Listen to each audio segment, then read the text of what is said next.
You'll need 2 sheets of paper for the 1AC.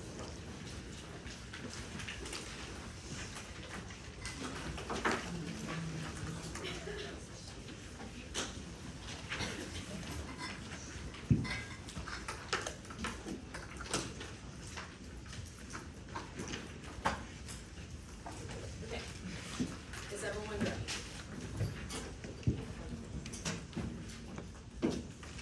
Advantage 1 is the Arctic. It's the future of geopolitics. Failure to keep pace with the icebreakers ensures escalating conflicts and militarization. Migdal in 25, the Arctic emerged as a geopolitical hotspot, unveiling new shipping routes, resources, and strategic opportunities. At the heart lies the icebreaker. Symbols of national power. Nations are racing. Icebreakers evolved into pivotal instruments of geopolitics. The Arctic holds oil, gas, REMs worth trillions. These have turned the Arctic into a stage for great power competition. Icebreakers are the backbone. They enable year-round access, scientific research, resource extraction, military power, control over EEZs. Russia dominates the NSR and has combat icebreakers signaling a militarized approach. China has a polar Silk Road, an extension of BRI to fuel its economy. The growing presence underscores China's ambition to become a polar player. The U.S. lags operates just 2 icebreakers, leaving the U.S. reliant on Russia. Militarization raises specter of conflict. Sovereignty disputes could escalate. Icebreakers unlock wealth, breaking ground in global power. The risk of conflict in the Arctic is imminent due to intersecting conflict factors that's listed in 24.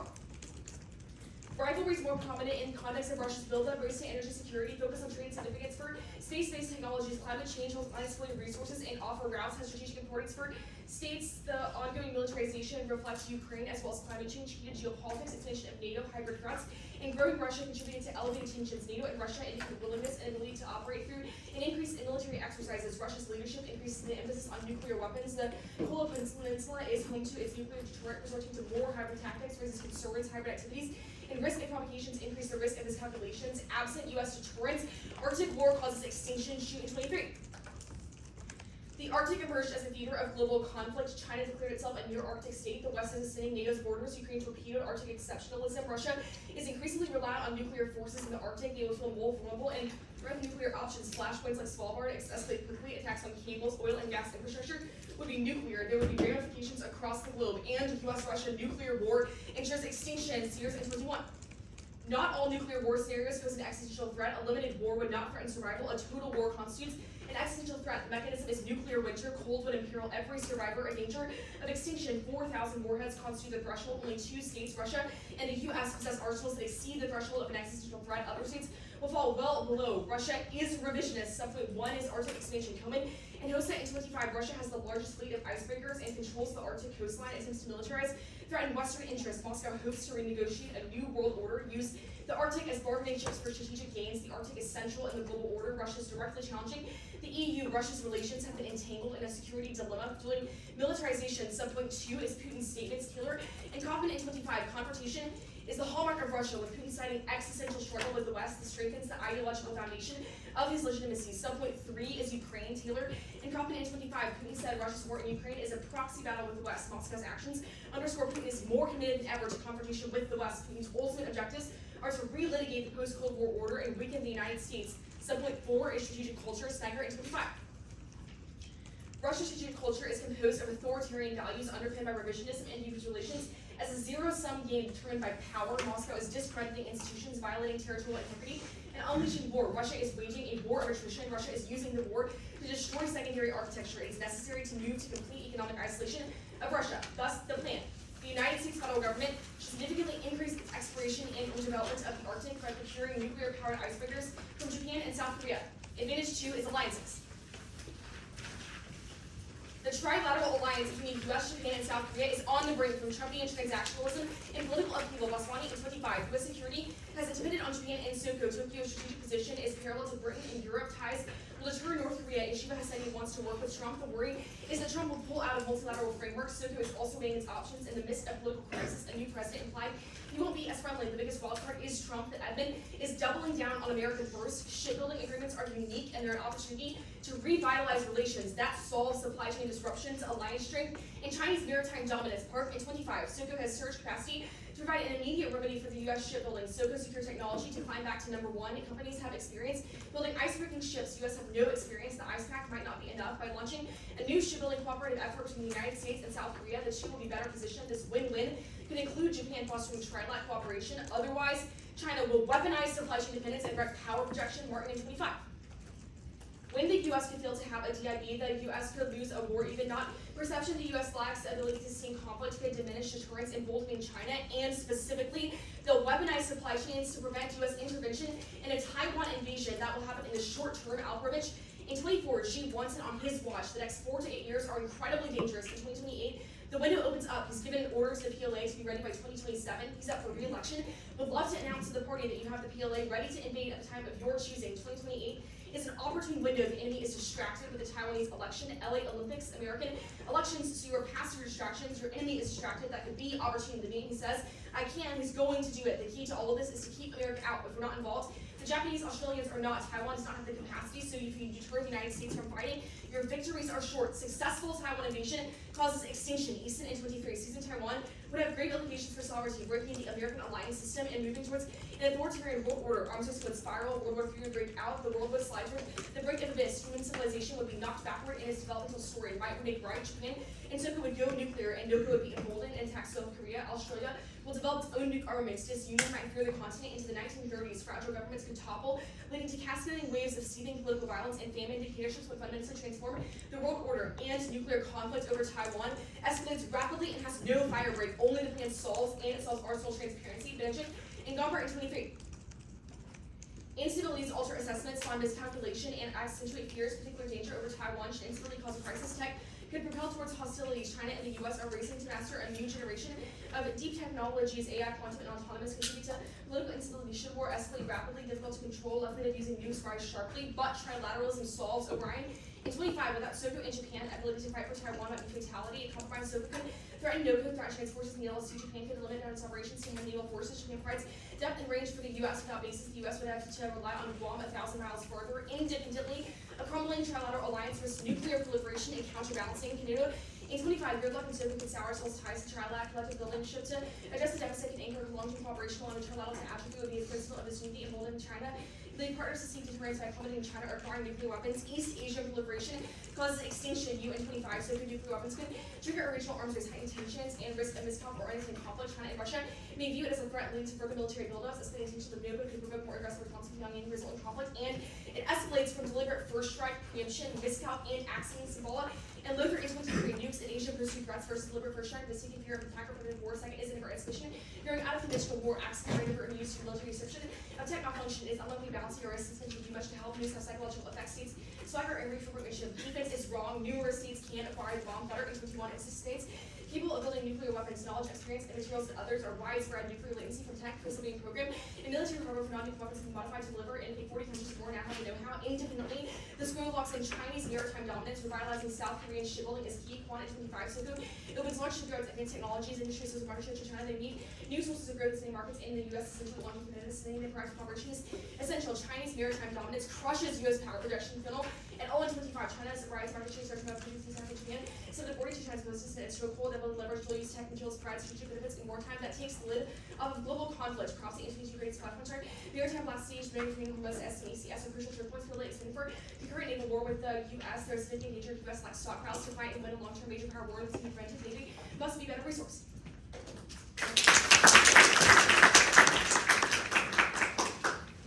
Okay, are you good?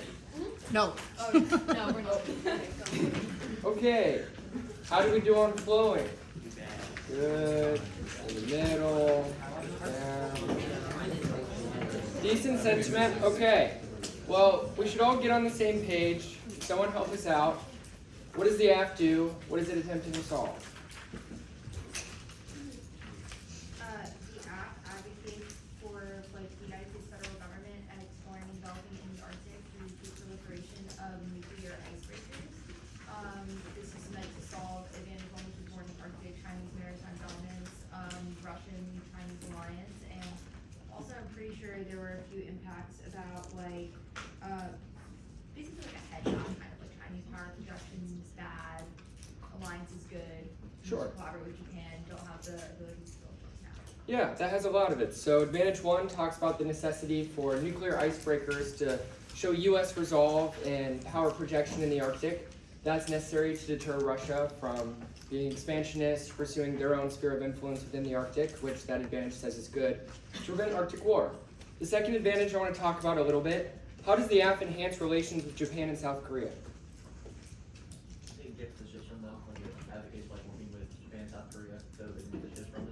Yeah, and so in particular, it certainly talks about getting nuclear-powered icebreakers from South Korea, for example, to bolster the relationship between the three countries.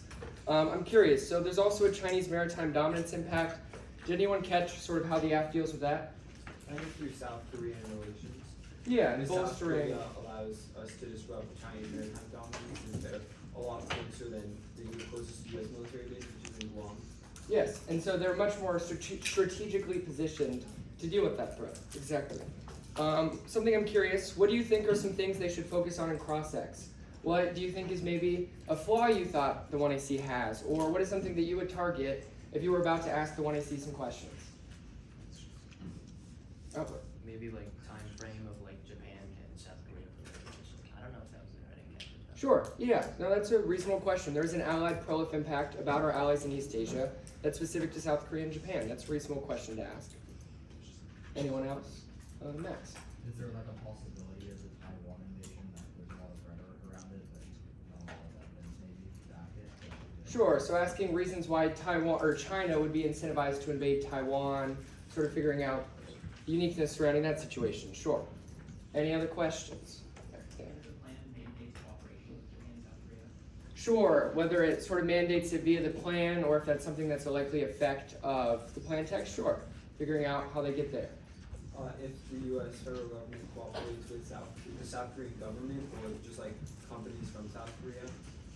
Interesting. I think some of the evidence certainly talks about companies in South Korea participating in the process. However, I imagine it might be a mix of both. Maybe that'll But come that out. might be able, because I think a lot of the uniqueness evidence is specific to South Korean government, doesn't really like the U.S. government. Sure. I have just a couple of questions for you. One is advantage one. There's a 4-part story in there. Did you notice the 1 through 4? What was that about? Yeah. How Russia is currently revisionist. So what are the kind of 4 warrants that are given? Go ahead.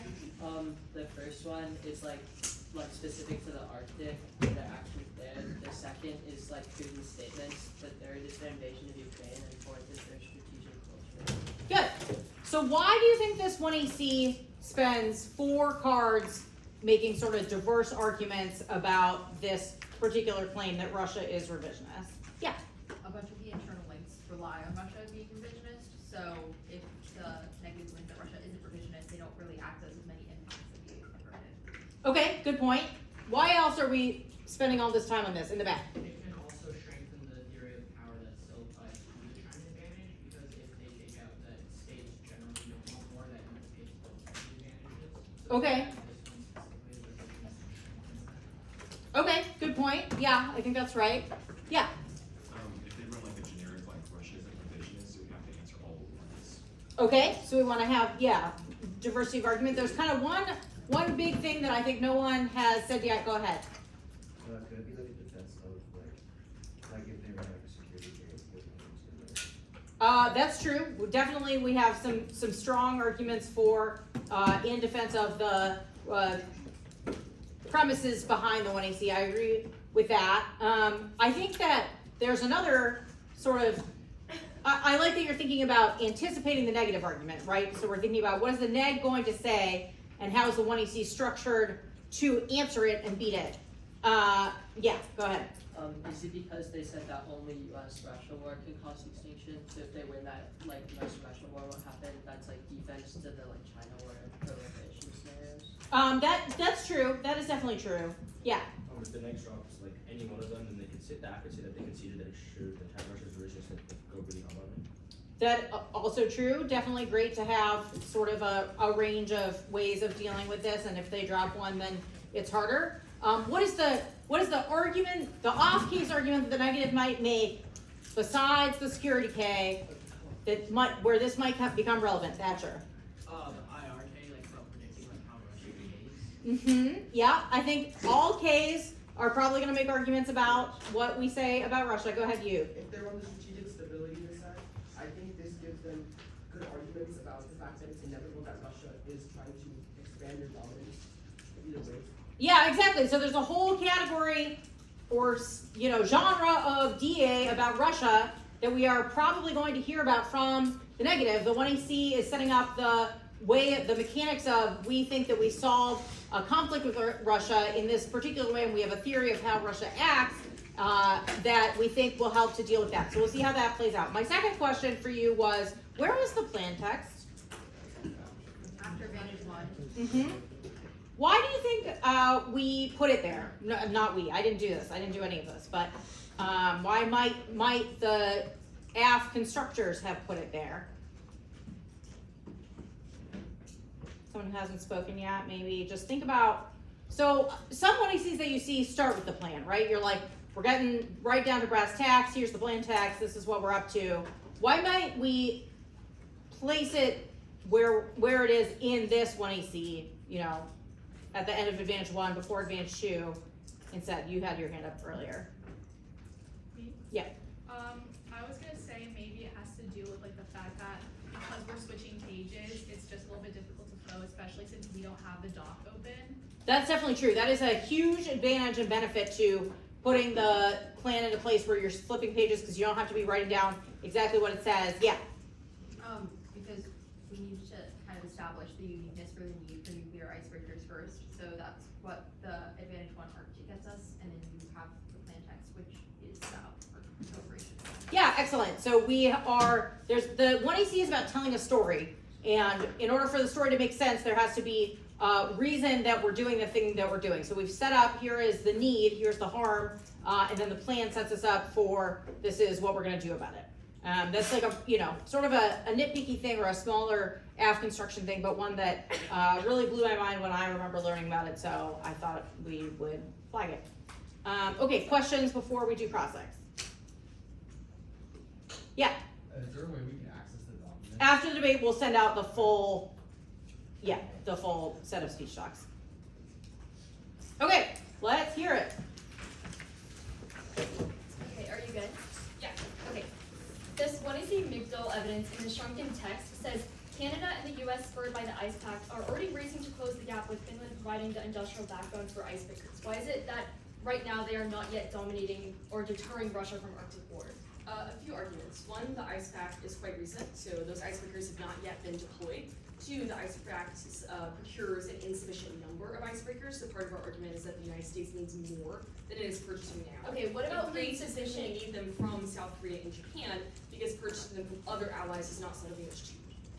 Okay, for Advantage 1, what about insufficient numbers, or like, is there a specific number that you get to with procuring from South Korea and Japan, or like, what's the threshold for being able to deter Russia? There's no specific number of icebreakers, but the kind of general point is that we have an overwhelming presence in the Arctic, such that Russia would be simply unable to kind of circumvent our icebreakers, and so if we only have a few and they're sort of spread out across the Arctic, Okay, got rather it. than like Second solid advantage, you say East Asia will proliferate now. What is the security gap that they currently perceive that would incentivize them to take this unprecedented action of acquiring nuclear weapons? So both South Korea and Japan are feeling pretty on edge in a world of the Trump administration 2.0. They fear that his transactionalism means Trump will simply be unwilling to come to their defense should China or North Korea threaten them. And so they need to see some kind of signal from the United States that Trump will still have their back. The plan Okay, is that so signal China and North demonstrates Korea, they renewed- pose an existential threat. They have nuclear weapons, and you think that the U.S.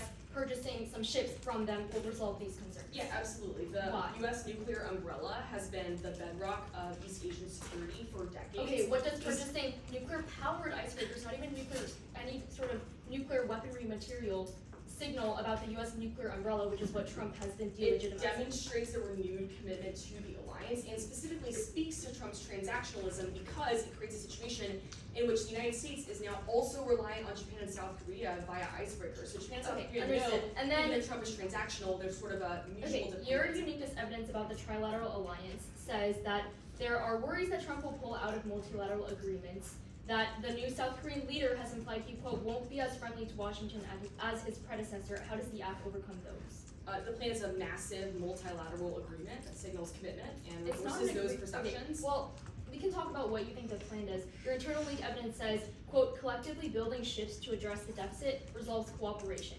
What makes you think the plan, which just procures some icebreakers from those countries, means collectively building ships or creating some sort of long-term cooperative framework? there is a collective cooperation to decide which ships the United States would Okay, take, so it's just and like then conversations South about like Korea what ships do I want? Yeah. Okay.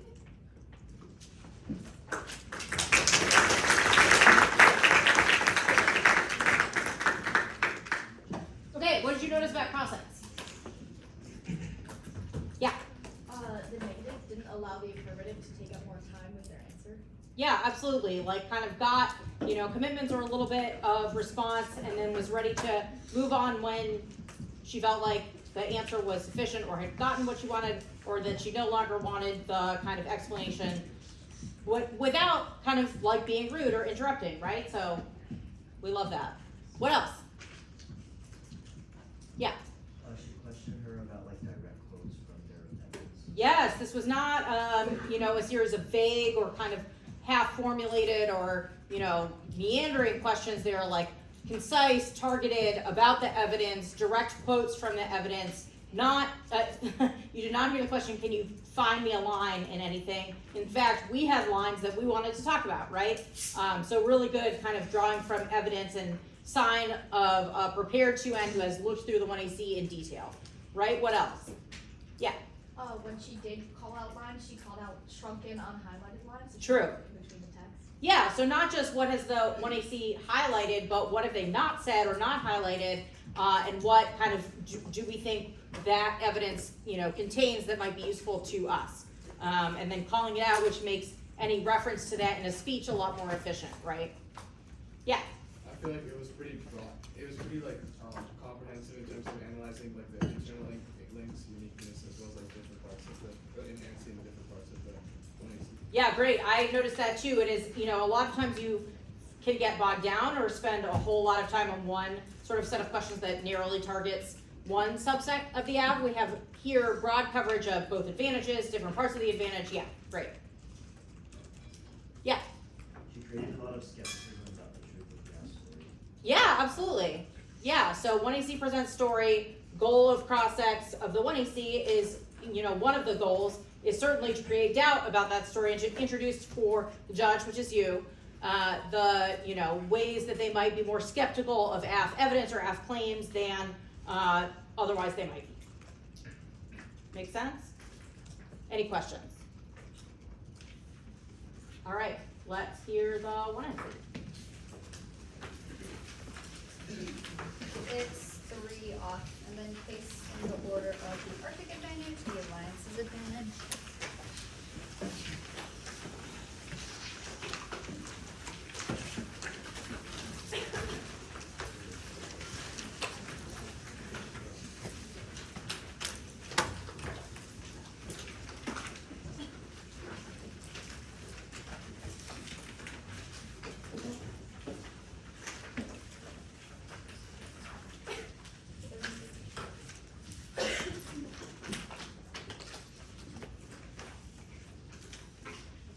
Canada counterplan. Canada should significantly increase its exploration and or development of the Arctic by building nuclear-powered icebreakers and procuring nuclear-powered icebreakers from Japan and South Korea. Canada solves they have the capacity and infrastructure. Read 25. Canada is building a new fleet of ships to fight against the once impenetrable sea ice. The prospect of new shipping routes is opening up with them to access critical minerals in the Arctic. Teams have started icebreakers. The heavy icebreaker will be centerpiece of Canada's recently announced national shipbuilding strategy. Looks to further entrench its presence in the Arctic. Last time Canada built a similar vessel was in the 1960s. We're now actually finally building that very ship. Canada's federal government has pledged significant investment for the Arctic, and a show of military force will always need icebreakers because the Arctic will always remain a dangerous place. That's why we always need Canadian government to make or buy these ships. Next off is T, non-military. 1, exploration and development must be commercial. U.S. Congress 90. Exploration and or development means the logistic support, the purpose of which is the exploitation of specific mineral resource deposits. Exploration means the identification or evaluation of mineral resource deposits. Exploratory drilling, dredging, or other surface or subsurface excavations required to determine the feasibility of their development. 2, development is non-military by definition. Walsh 99. Development for non-military purposes as defined by the UN is essentially economic process. Violation. Nuclear-powered icebreakers are in a military jurisdiction in the U.S. Prefer 1, limits. There are endless military actions, exercises, and logistics. Or just 2, but that's a whole different realm of international law. 2, ground. Ground is equalized under interpretation. Commercial exploitation has plenty more disads and counterplans than sweeping military actions for the Nigeria offense on. Next off is the relations disad.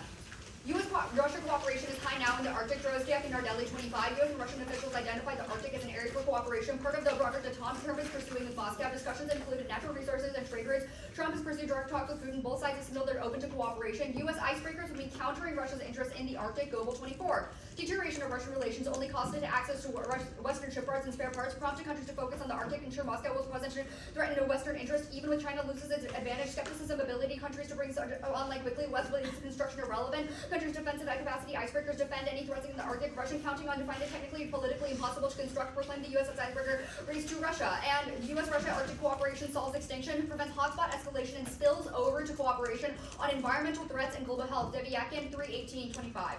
The Arctic may be a key region for the U.S. and Russia cooperation. Russia-U.S. rapprochement brings to the end of war in Ukraine and reducing the risk of nuclear war. Existential environmental issues demand attention.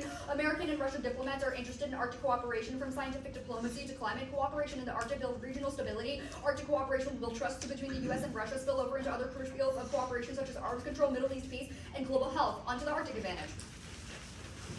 1. No Russia icebreaker dominance, so warming sanctions, China ally development, global 24. Moscow icebreakers dominance in question, warming left icebreaker, Arctic ice free, and opening routes reduce advantage, outside powers, China expanding, US, Canada, Finland, building 90 by 2030, a problem with shipyards, and sanctions means little hope will lose advantage. 2. Russia is not revisionist, comprehensive analysis of Russian documents, statements, and literature confirms, goes 22. Russia does not respond to mechanistic explanations, it's misleading. We derive strengths from documents, statements, and literature. A central strength is vulnerability of attack, spiritual grandness reinforced by invasions, collective memory is ingrained, culture puts a premium in buffer zones, and Russian typic NATO is threat reflected in discourses, political documents, language intensified in 2021 iterations, color revolution, root pro-Russian status in the status of Putin's speeches, strategy papers for centuries is a fixture. It is existential, ambitions are intertwined with spheres of influence in the post-Soviet regime. The notion is widely supported. 3. Aggression causes Russia to preemptively escalate in the Arctic. Ston 20.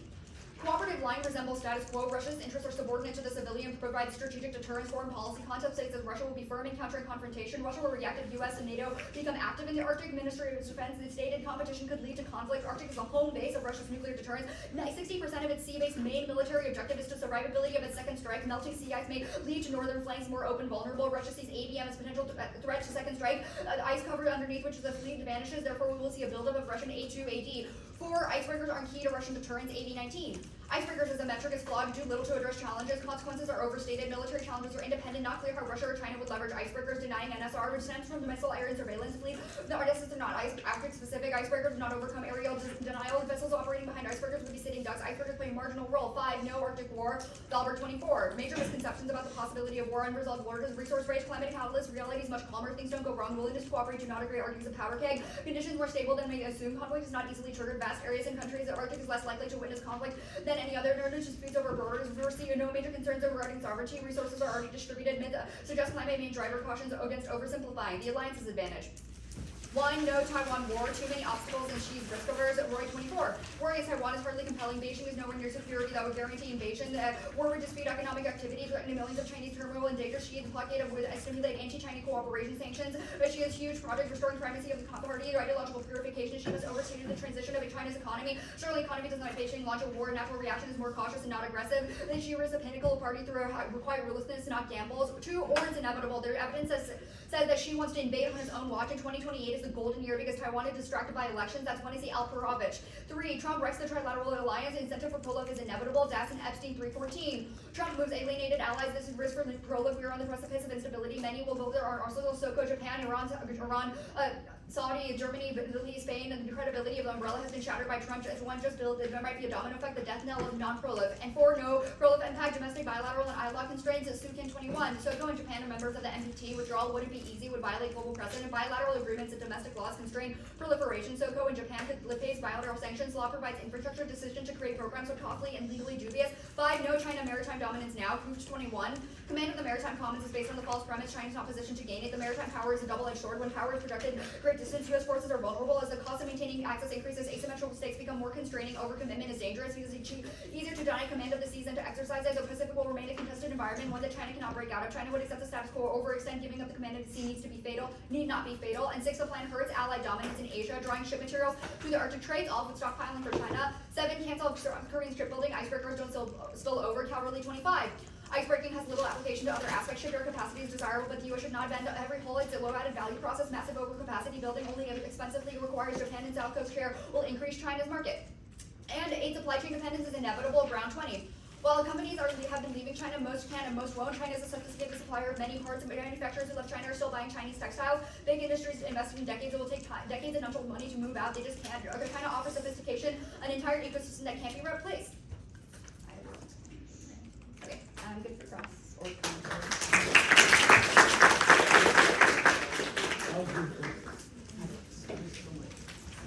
Go ahead.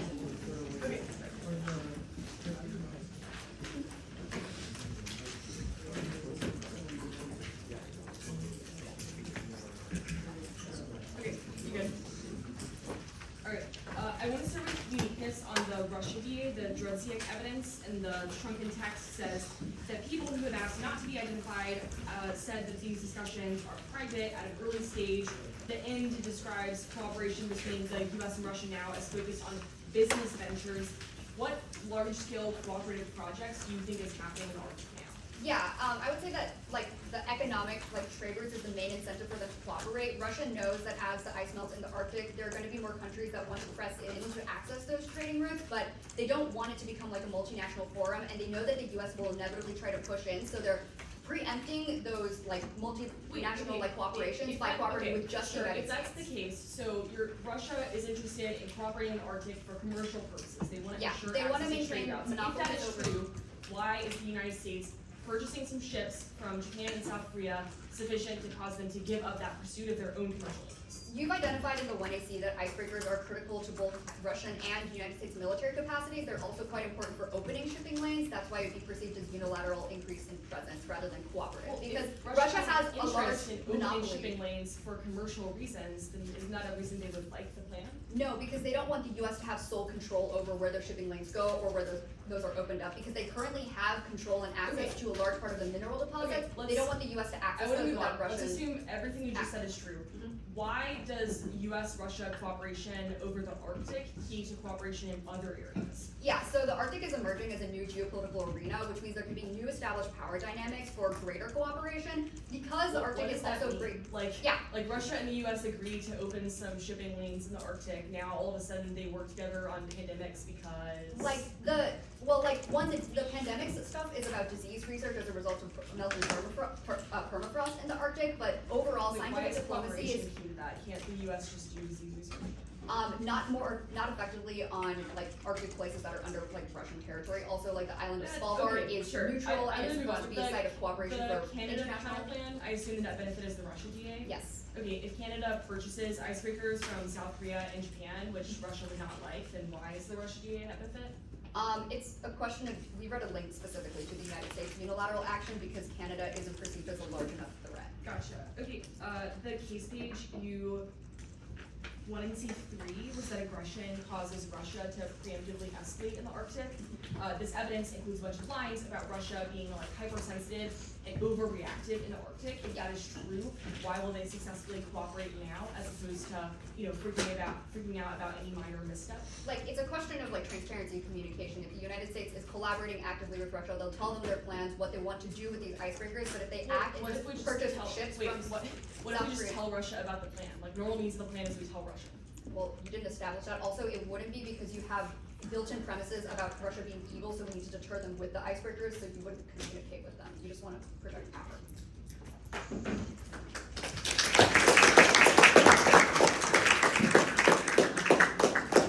Okay, I have a couple of speaking things that I want to comment on quickly. So both the 1AC and the 1NC were exceptionally clear. Did you notice that? Did you notice how that helped you understand and internalize what was going on? What a beautiful thing. You can see why these are some of the best speakers on college debate available. The second thing is structuring and speaking thing. So Katie in the 1NC labeled the off-case positions. So she said Canada counterplan, non-military, and cooperation DA, right? And so that told you what it is that you are about to flow, right? It gives you some sense of this is what is about to happen, so it orients the judge in what's going on. Labeling off-case positions is extremely useful. And then the second thing that you might have noticed, what did Katie do on the case arguments that was of no? Yeah. Yep, they were all numbered. So why would we do that? Why would we number arguments on the case in 1C? Go ahead, Kiernan. Because the 1C sets the order on the case. Absolutely, yes it does. The first page or speech to respond to an argument sets the order for the rest of the debate. So for the case page, that is the 1NC, excellent. Why is it useful or organizationally helpful to have numbers? Yeah. Flowing purposes, especially like for the judge, in this case we would be the judges, because that way we're able to flow, like not like look here and say like it sets it up in the 1NC, and since we're able to like flow easily, see what they dropped easily, especially if it's something big like impact. Yeah, absolutely. So it helps your flow organizationally and cognitively, sets it up for the rest of the debate and makes it just a lot easier to track what's going on. So numbering, super, super useful. Case in the 1NC, we love to see it. I'm gonna let Nick talk to you about some of the more substantive aspects of what's going on. Sweet. So how do we do with flowing the 1NC? In fact, Katie was very clear. I had an easy time flowing it. Hopefully we got most of it down. So what's this topicality argument saying? Someone catch us up. What's the violation, interpretation, etc.? Sasha, sure. The argument is that the affirmative, that development is non-military action, specifically mining in the form of drilling or dredging, and the violation is that they increase military development.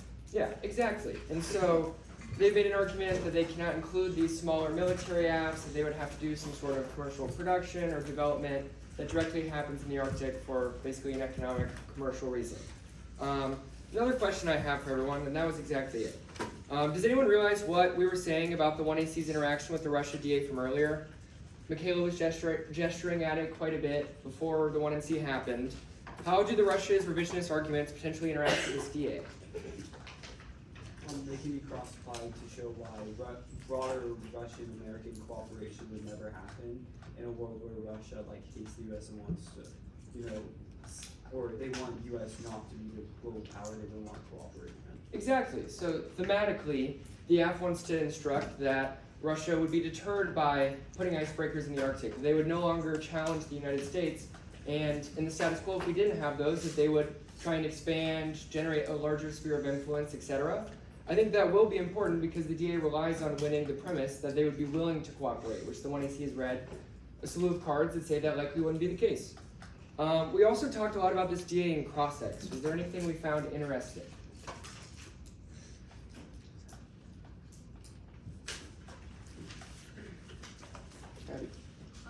Connelly spent a lot of time asking about the uniqueness of the DSAT, which the Russia business cards interact with a lot.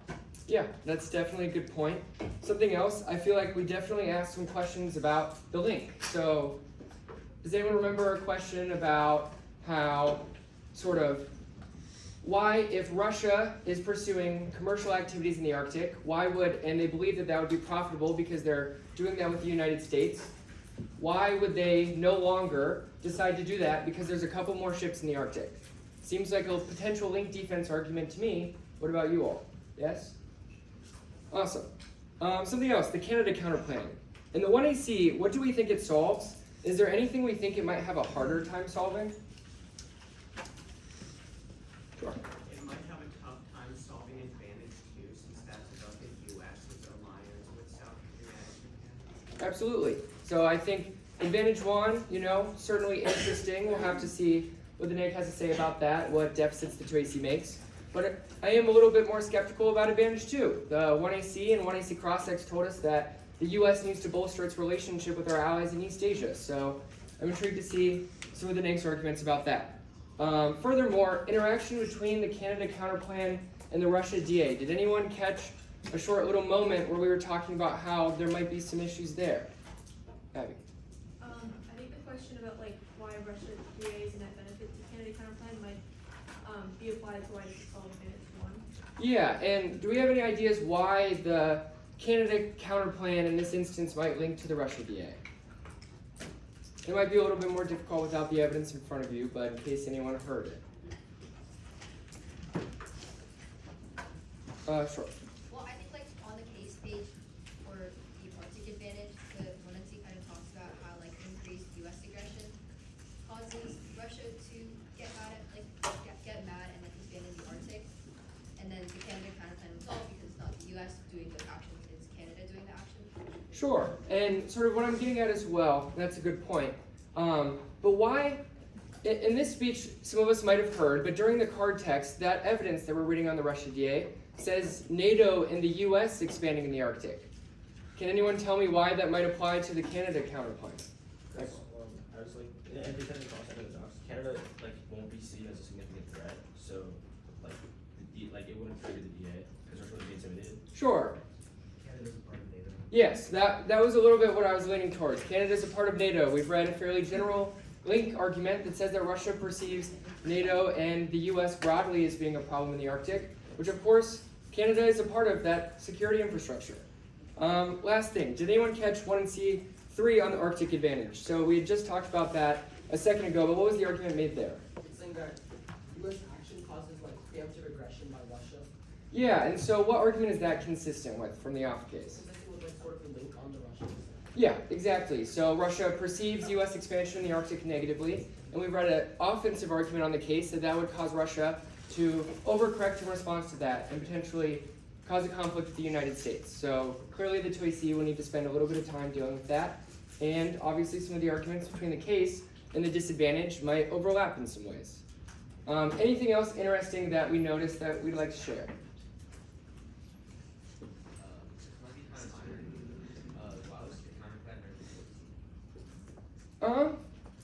I couldn't answer that question for you. I have a feeling that there was not a particular reason why that was the case.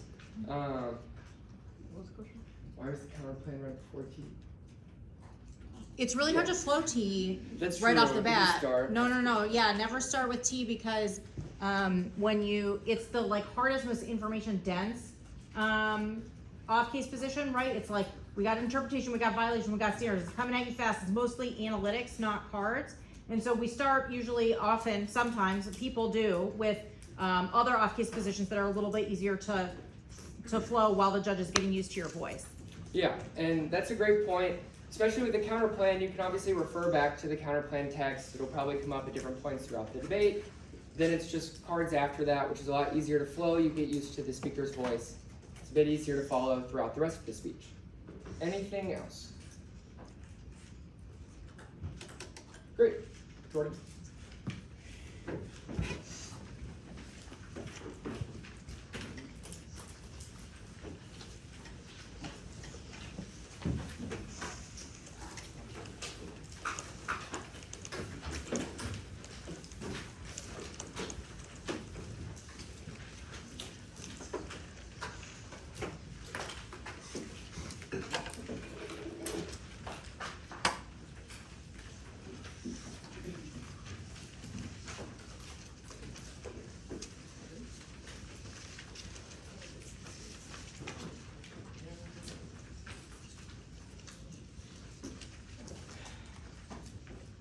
Okay. The order of the 2AC is going to be the Arctic advantage, the alliances advantage, T, the Canada counterplan, the DA.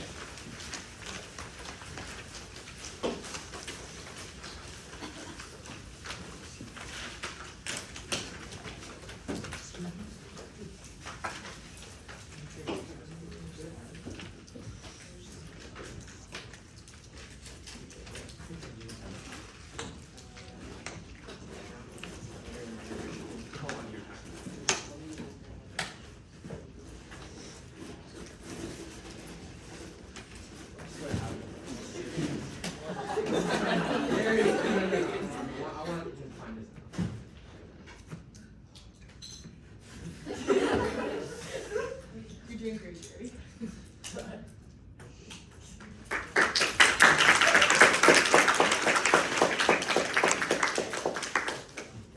Okay, are we all good? Yeah. Jerry, you good? Okay, good. Nora, Katie, you good? Cool.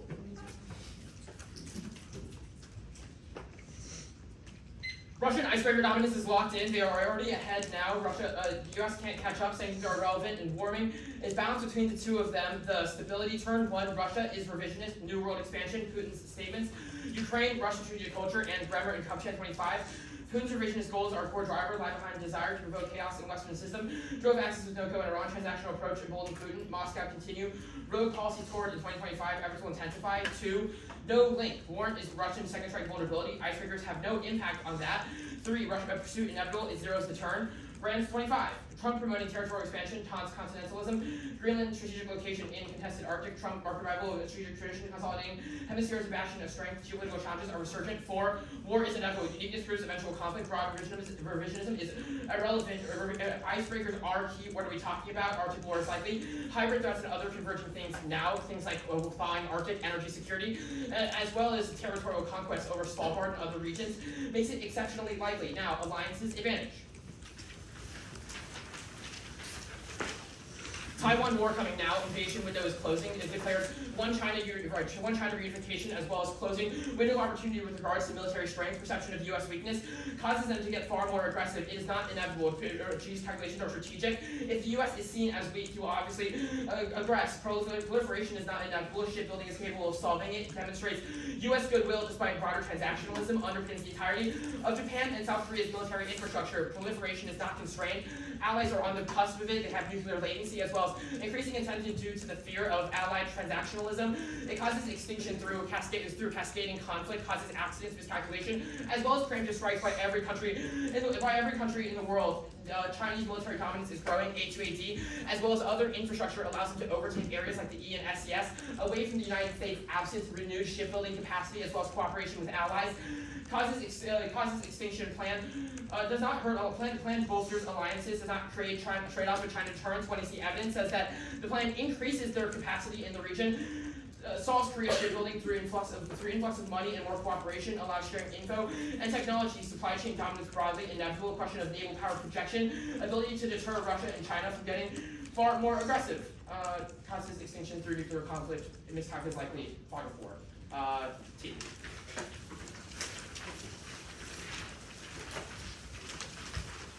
1, we meet plan in a vacuum, most predictable and logical standard. 2, we meet the plan does not mandate military jurisdiction, could be civilian. 3, counter development is the use of state economic resources. Stimson 20, experts definitions of development boosts long-term investment, funding for interventions, promote growth, institutional capacities, and individual well-being. Exploration is the seeking of discoveries. Scotsman 66, exploration seeks discoveries is a result of purpose, activity set by previous experiences, values, existing knowledge, and current objectives. Results about the role of the Fed government, prefer it, predictability, their interest is cherry-picked and arbitrary.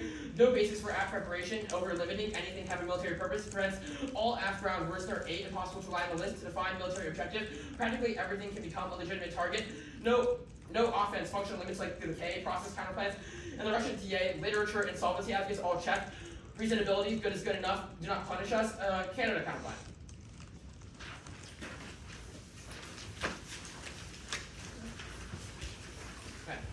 1, can't solve either advantage. Canadian lead definite conceptions as well as U.S. alliances. Carol 9, openness to co-op does not mean foreign countries hold a veto over U.S. foreign policies, make a mockery of our FOPO, and destroy credibility to the whims of other nations. 2, Russia exploits that to trigger the case. Wilson 18, assaulted through hybrid tactics, Russians succeed if there's a sense the U.S. is ambivalent. Nations depend on a sense of unity. We push back the strength of voices out of consistent support. Send important signals to allies. Need to help allies imagine how we actually deliver on the promise. Our ambivalence or uncertainty will tempt Russia to play games, a recipe for conflict. 3, nuclear procurement implodes the alliance. AUKUS Bites proves that it creates controversy over the IAEA. 4, Perm do both. It shields and a benefit and solves best. 5, Canada can't deter anybody. Round 24.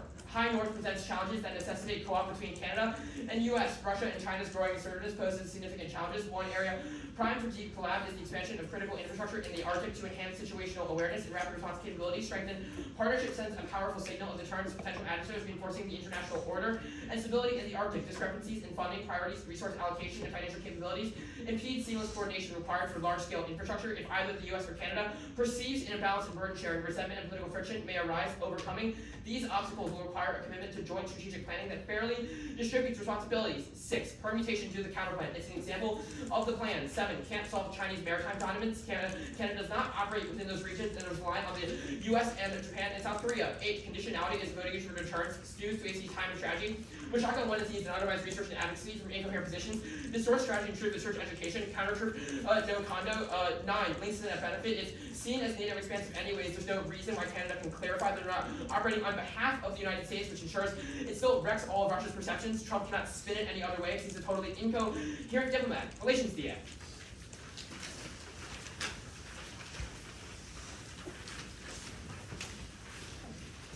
One, cooperation is inevitable. Hampton 24. Russia and China characterized by symbolic politics, intent higher than deeper co-op. Two actors managed to put conflicting ambitions aside to cooperate. Russia and China expand cooperation in the Arctic. Two, it fails and won't spill over.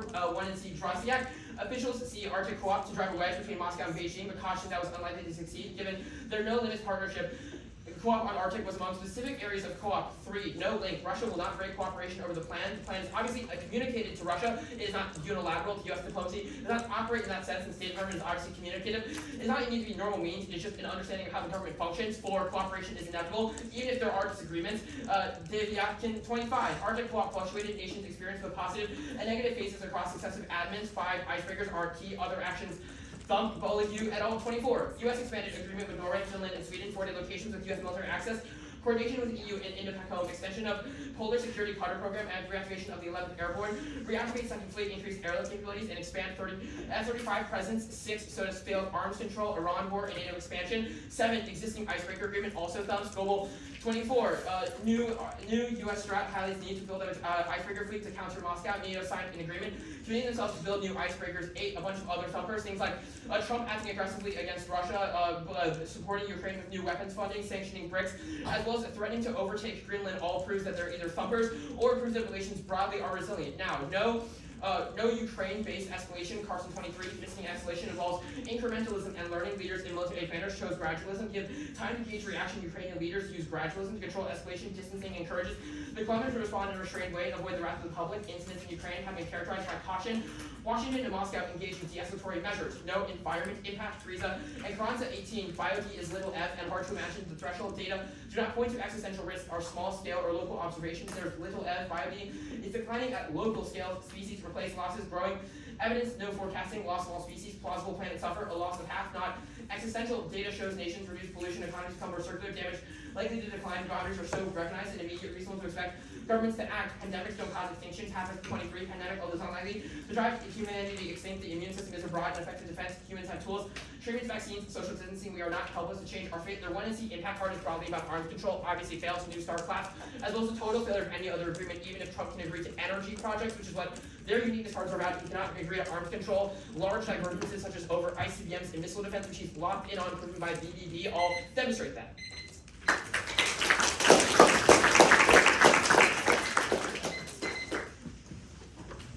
Okay, how'd we do? Yeah. I just had a question about the order of the speech. Yeah. I noticed that it didn't go in the same order of the enunciate. Because you On the off case? As the affirmative, would you always want to put T first? Yeah, so usually on the app, we have a kind of stock order that we place the off case. And that, we always start with the case, obviously, because that's your offense, right? And then the sort of standard or traditional order for the off-case argument is by category. So it's any topicality or procedural argument first. And the reason for that is like after, obviously the case is your offense, you want to win that, but a procedural or T argument is it's kind of a gatekeeping mechanism where if they win it, it's a one-shot deal to zap the whole affirmative. So we have to answer that next to make sure that we cover it.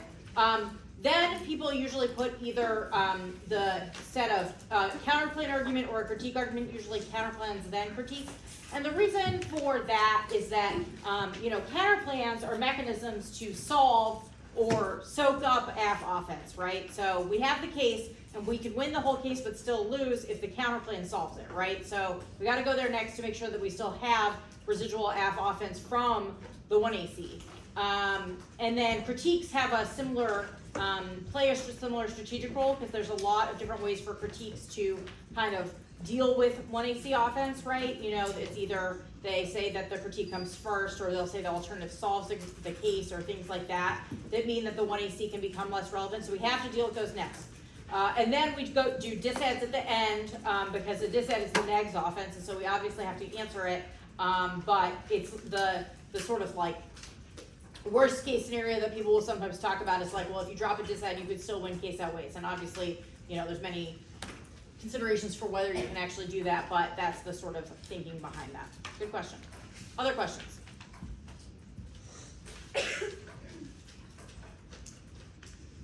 I wanted to highlight, again, and this is a little redundant, but just we numbered the arguments on the off case in the 2AC for all the same reasons that we do that with the 1NC. I forgot to say this about your flows, but it's really helpful to leave a lot of room between 2AC arguments on your flow, because it is important for letting the debate develop and kind of proliferate horizontally. And if you didn't leave a lot of room, maybe you're regretting that now. I suppose you can have a cross section, then we'll talk. Yeah. The first solvency deficit on the Canada counterplan is about Canada vetoing American policies. Why do U.S. allies perceive Canadian leadership in an area to be an inherently American failure? Because the entire reason why Canada would need to fill in for icebreakers is that the U.S. has failed to develop them on their own, right? The U.S. is supposed to demonstrate leadership of the alliance. It is their abdication of that role by, Canada has more geographical stake and more expertise in navigating the Arctic just by, again, geography. If U.S. has failed to lead in the past, and Canada has all these agreements with Nordic countries and operates within NATO as an Arctic leader, why would allies care if the U.S. is not taking action, if they can fall back on Canada? That sort of actually is our argument. I think the more the counterplan solves the case, the more it links to this piece of evidence. All 1AC impact evidence is descriptive of the fact that the U.S. needs to be seen as projecting both leadership and military strength within the region of the Arctic. Obviously, Canada should help and support that, but the endeavor should be led by the United States. If the counterplan intends to solve this, it has to sort of have Canada subvert the U.S.'s role and sort of establish itself as an independent figure, which and you may be correct, it's not super large, but we think that a small risk deficit is sufficient given the second card, which impacts this out. That's fine. The permutation card, it says that Canada doesn't have the capacity to build icebreakers. Canada has 10 more icebreakers in the United States currently. Why would they need collaboration to access this? So if you're talking about the Arctic Council Do Both card, I don't think I read that one. But the other card says that they need to cooperate because there's a need for funding and technical assistance because Canada can't go at it alone. Even the icebreakers that Canada has now that you've identified are ones that were built with in cooperation with the United States. And also Canada trying to procure nuclear power itself would be bad. The relations to that, your first advantage in the 1AC is all about how icebreakers are critical to U.S. military capacity and that projecting American power is key. Why would Russia be okay with that specific military buildup, or why would they want to cooperate with the United States over icebreakers?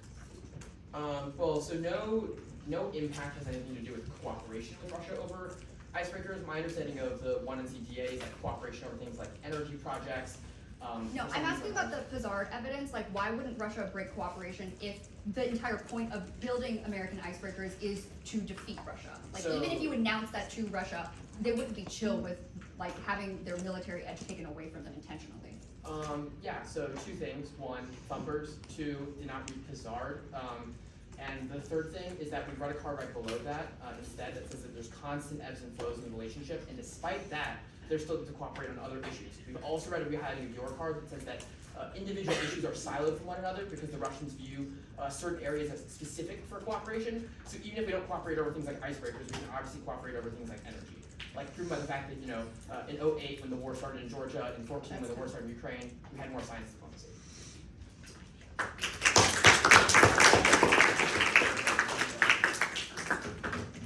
Awesome.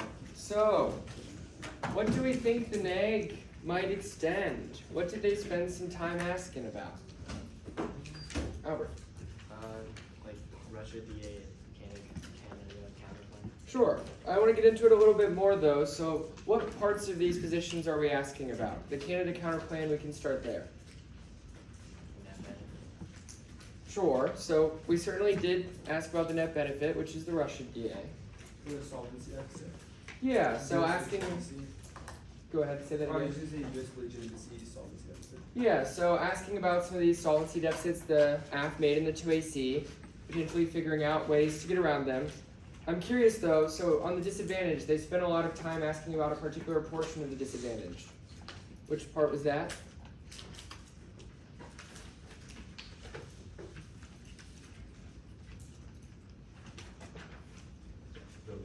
Yeah, exactly. And so what were they asking about there? Why some of the app evidence about increasing military presence wouldn't destroy cooperation? Yeah, and so intuitively, we read a 1AC advantage that says the purpose of putting these icebreakers out there is to deter Russia. We've then read a disadvantage that says that Russia and the US should cooperate and that Russia would negatively perceive us pushing them out of that sphere of influence. And so clearly there's a lot of interaction between the two. So if the AF wins its advantage that the US, of course, needs to deter Russia and that the AF would successfully do so, what do we think might happen with the disadvantage, like interaction-wise? I suppose what I'm getting at is that clearly the advantage and the direction of the link are saying something similar.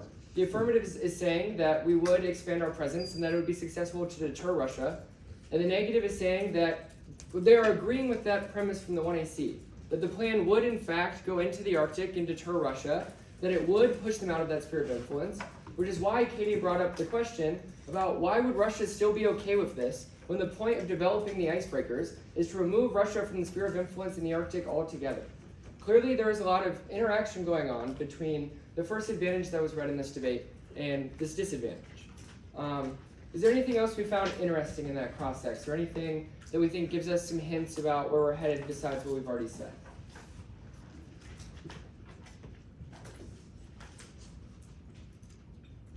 Nothing else?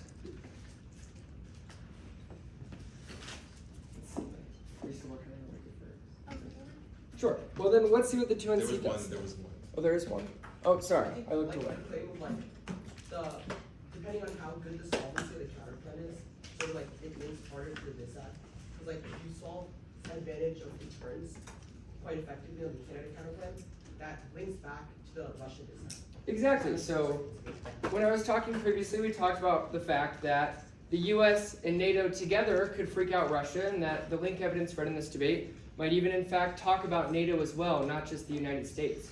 So if it's true that the counterplan is so solvent that Canada is effectively able to deter Russia out of the Arctic, then presumably that implies that NATO is successfully deterring Russia out of the Arctic, which of course the negative has read a link evidence about. Great point. Okay, the order is the Canada counterplan, the Arctic advantage, the alliance advantage.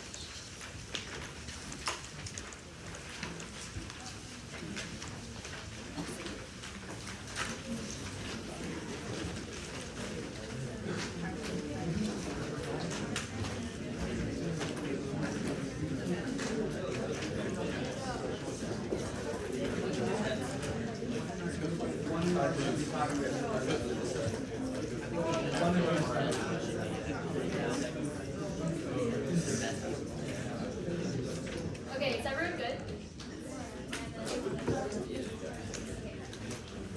I'm sorry, Nora, could you say the order one more time? Yeah, the Canada counterplan, Arctic advantage, and then alliances advantage.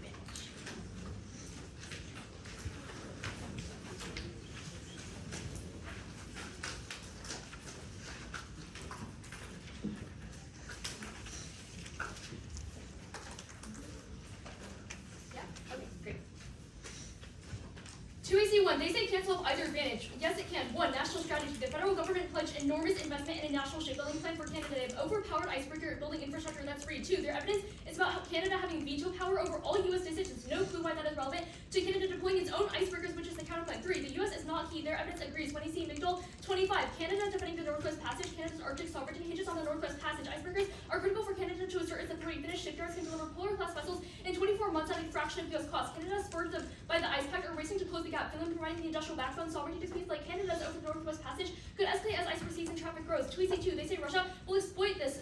1, absolutely no link to this. This evidence says that Russia exploits disunity in the alliance. That mistakes this counterplan for the Canada lead counterplan. The plan does not change the status of U.S. hedge. It just has Canada buy the icebreakers instead, which if anything proves that each ally is willing to pull each other's weight. 2AC3, they say procurement is bad for the alliance. 1, news for you, the app is procurement, so no idea why this is an offense against them. 2, ice pact proves that it doesn't. Procurement is the status quo. Canada and Finland and the U.S. have already signed a pact for procurement. 2AC4, permutation explanation do both. One, it links to the relations dissent by involving the U.S., which wrecks U.S.-Russia trust on other issues where they are cooperating. Two, does not shield the net benefit. You should only grant them the words they said. The Tweezy said, quote, perm do both, shields net benefit, solves best. Zero explanation means this is a non-starter. Tweezy 5, they say can't deter. Yes, it can. 1, Canadian deterrence is credible. John 531, Canadian security is pivoting to demonstrate the nation's credibility as an ally will deter potentially hostile nations like Russia. Canada and the U.S. release updated strategies. Russia's buildup may reshape the future. Canada has been unwavering about who owns the Arctic. This land is ours. 2, official doctrine ensures strong military presence in the Arctic. Read 24, Canada military and diplomatic presence counter threats from Russia. Government envisions new patrol ships, navy destroyers, icebreakers, subs. It is modernizing continental defenses, including surveillance. Ottawa has sought to manage the Arctic cooperatively. Canada's revised doctrine calls for strengthening military capabilities to conduct and sustain operations in the Arctic. Canada will apply a national security lens to foreign research, while Ottawa explores ways to deepen Arctic cooperation with Japan and South Korea. It will create Arctic ambassador and open consulates. 3, concede the internal link in 1AC explanation that increased icebreakers provide the necessary hard power to beat Russia. None of the internal link is about U.S. hedge or threat, but rather that the alliance has access to necessary sea routes in the Arctic, which either Canadian or American icebreakers would solve. Tweezy 6,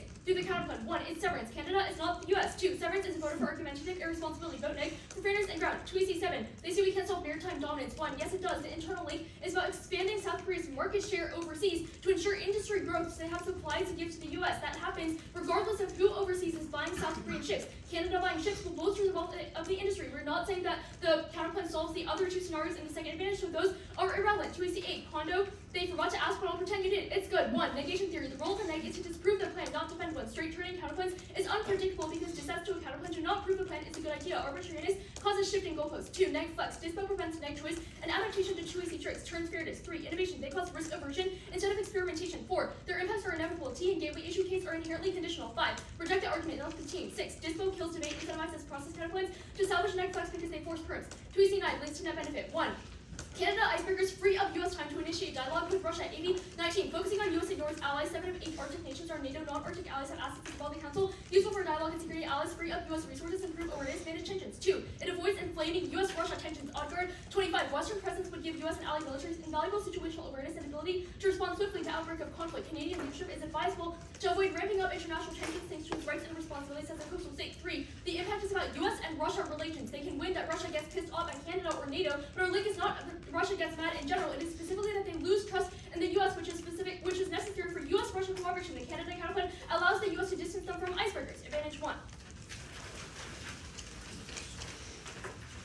1NC1, there's no Russia icebreaker dominance now. 1, warming melts the Arctic, which means icebreakers aren't key to transit. It is not balanced because it hurts Russia because they control routes now, but melting it opens to other countries. 2, Russia's shipyards are overwhelmed and sanctions prevent reliance on other countries. That's gobble. Their fleet is physically collapsing. Gobble 24. Russia fleet is overstated. Most are small and key ports. Rivers rather than project power. Only some are nuclear and are aging. Repairs keep them off duty. Depriving ports to repair or modernize sanctions make that impossible. 3, global encroachment. China, Canada, and Finland are rapidly expanding their fleet. The ice pact guarantees 90 by 2030. That's global. 1NC2, Russia is not revisionist. 1, strategic culture. Russia holds a collective memory of repeated invasions and vulnerability to attack. Expansion is to create buffer zones against aggressors. That's Scots. 2, revisionism is centralizes and cannot explain why Russia adheres to some liberal norms. Scots. 19, revisionist perspective adopts deterministic. This dovetails with nationalists who see history in a single stream that connects Ivan and Putin. Essentially, claims do not offer insight into it is doubtful Moscow has a blueprint for an alternative order. Revengist is unable to account for the instances in which Moscow adhered to norms, Iran deal, WTO, and ECHR interferences, a habit of discrediting of concerns over NATO as an imagined threat misses the mark. 3, internal documents prove that there is status seeking. Their goal is recognition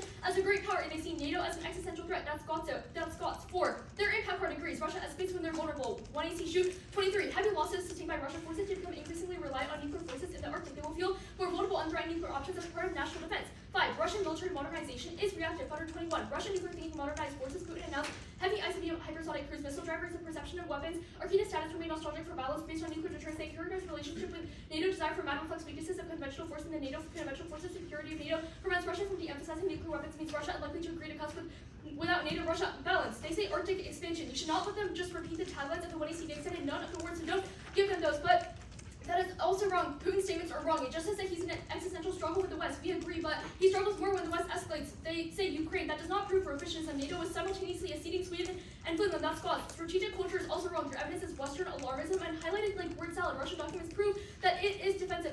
That was above. 1NC3. We are not going for aggression causes Arctic escalation as offense, but will answer war is not inevitable in the 1NR because our cooperation unique. This evidence will prove that Russia and the U.S. are cooperating over specifically the Arctic. Advantage 2.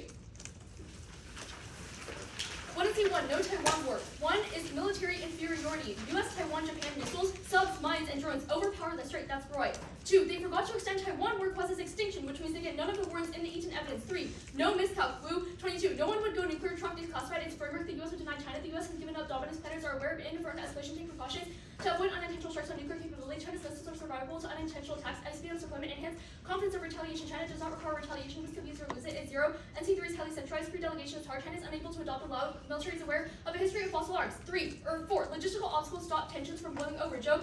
24, tension is high but worth unlikely. Live firm stance demonstrates determination to maintain the status quo. The closest point is 90 miles away, which poses logistical hurdles. Taiwan's mountainous terrain, fortified cities, and air defenses would complicate efforts. China would need an exceptionally complex operation. China's rocket force is experiencing dysfunction. China does not have a consensus on how to achieve unification. Moderate factions are likely to rationally weigh the cost. The U.S. will be unable to demonstrate a stronger deterrence posture and push China to restore reform. 1 and C4, no proliferation. 1, ILO checks the incentive. Proliferation requires the NPT withdrawal and violations of a slew of bilateral agreements, which would make both countries international pariahs and spur devastating sanctions from the U.S. That's Sulkin. 2, export controls check. Nuclear latency is irrelevant. Dorje. 22, research on nuclear nodules examines merits of interventionist approach. So findings suggest that approach adopted in unipolarity helps stem proliferation. The use of force brought about weakening of U.S. power because Washington took on too many tasks. Ability to prevent the nuclear tide. Plus export controls. The NSG helped regulate the market and curb nuclear trade. It created a united front among betters. Many proliferators saw aspirations to join the nuclear club. Halt U.S. reinforced system of export control laws. Limit force proliferators.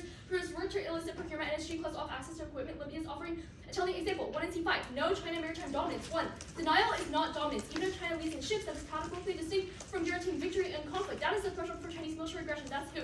2, U.S. Navy is sustainably superior. Easterbrook 18. Arctic stocks in 1927 have been quiet for 75 years. They quest have come to a halt and stable competition. Number of supercarrier groups possessed of U.S. 10 versus all other nations combined. 0. U.S. Navy has power and competent Spanish fighting for half century. No nation even attempted to possess naval domain. China and Russia possess no supercarriers and have none under construction.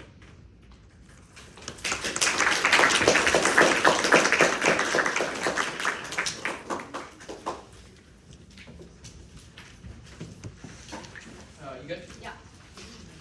Okay.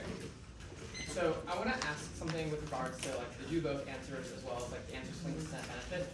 Can you explain like why it is, what's the distinction between Canada procuring icebreakers on behalf of NATO and like the United States that's like relevant to Russia's strategic calculations? Yeah, so I think there's some confusion over the scope of the internal link to the impact. Our argument is not that Russia relations breakdown with any country would cause escalation. It is specifically Russia and the U.S. breaking down in terms of their relations that would cause escalation because they are two great powers with nuclear weapons. We're also the ones deliberating over things like the pandemic. So that pandemic actually and the environment.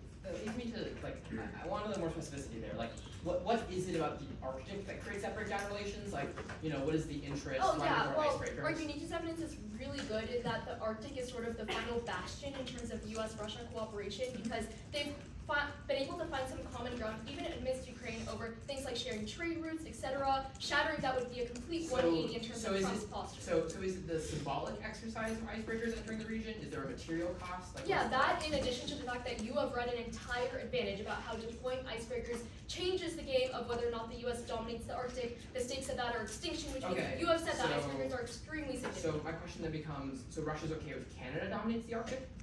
Well, no, our argument is not that they would be okay with that. It's that they would be okay with the U.S. relations, which are important for dealing with other issues. Okay, so Russia's reaction to U.S. dominance is to go to war, launch a nuke.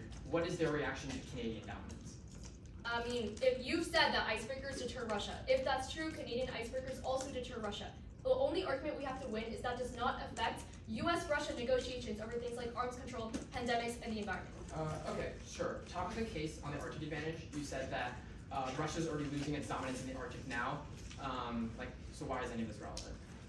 Well, if you concede that, then there's no uniqueness for your advantage. Anything But else? also, you have said that icebreakers are uniquely provocative, and also the plan changes that from just a few icebreakers spread out in the Arctic to overwhelming Arctic dominance, which means, sure, Russia has some sort of disadvantage now, but the fact that the plan increases U.S. presence by so much definitely impinges on relations.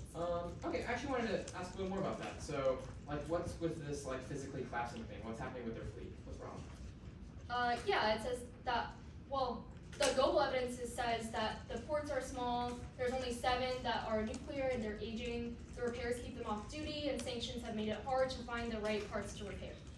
Okay, perfect. But again, that doesn't influence the impact to the DISAD because that is about general nuclear miscalculation and their ability to cooperate over external threats. Okay, sure. The counterplan, going back to it, how does it solve the trilateralism term? I don't think you made an argument Oh, why it does. we're not trying to solve that. The counterplan solves the first advantage and the maritime dominance scenario in the second advantage. Okay, does not solve Taiwan, does not solve trilateral.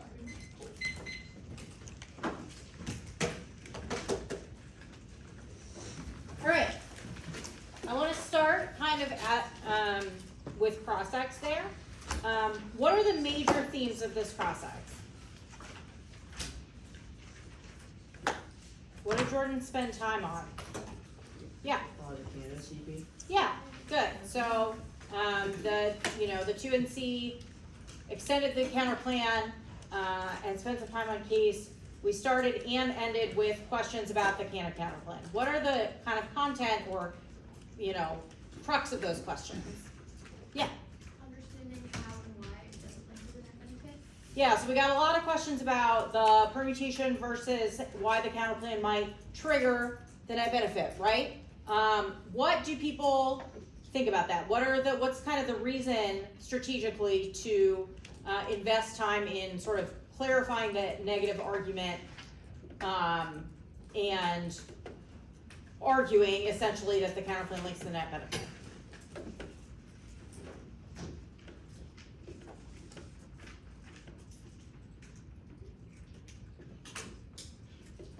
From a judging perspective, as you all have taken on, why does it matter if the counterplan links to the net benefit? What's the implication of that? Yeah. Then it doesn't really compete because if it links to the net benefit, well, I don't know how I can put the word like the kind of counter plan is essentially trying to be like an advantage counter plan, trying to solve at least advantage one.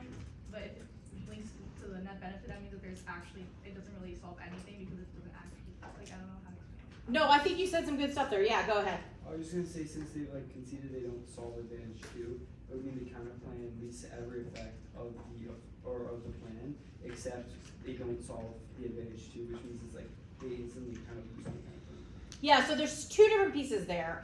I think basically what both of you have said is that it no longer is a reason to vote negative, right? If the counterplan also triggers the thing that it says is caused by the act that is bad, right? So it's not a reason to vote neg, it's not net beneficial. We are no longer interested in a negative ballot if the counterplan triggers its own disad.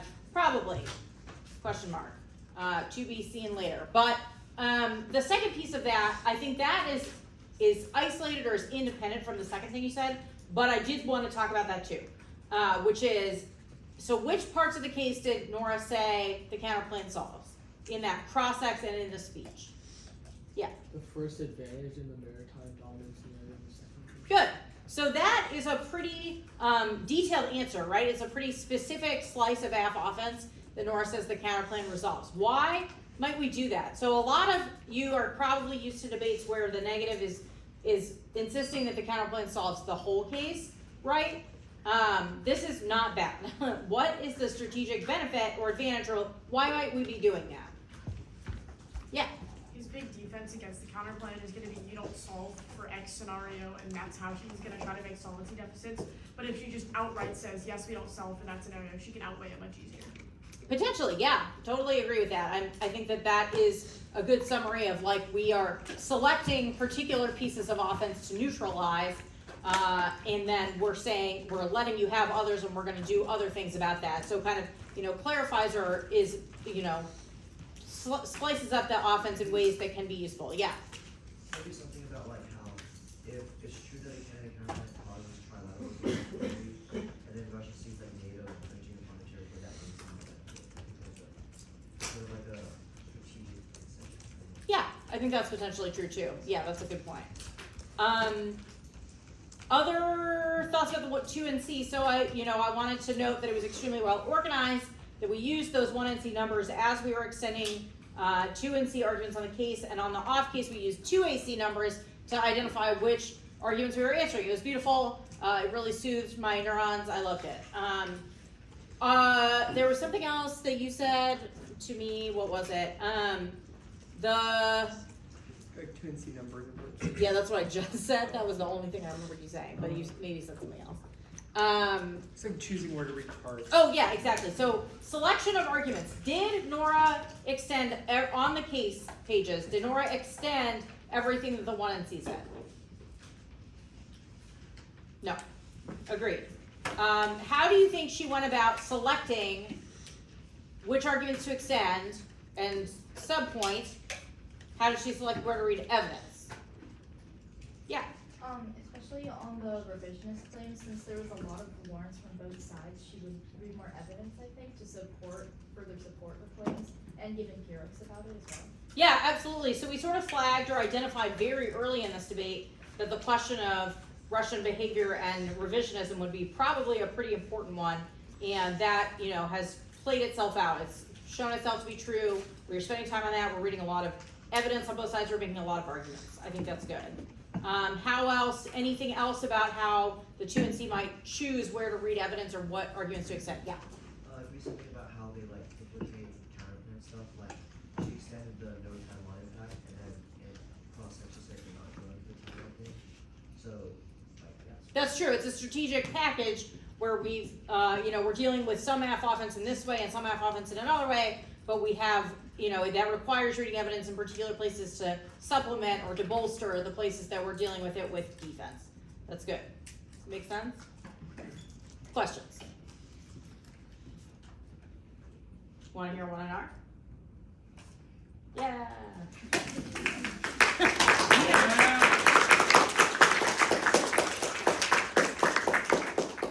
Okay, the order is just gonna be the Russia dissent.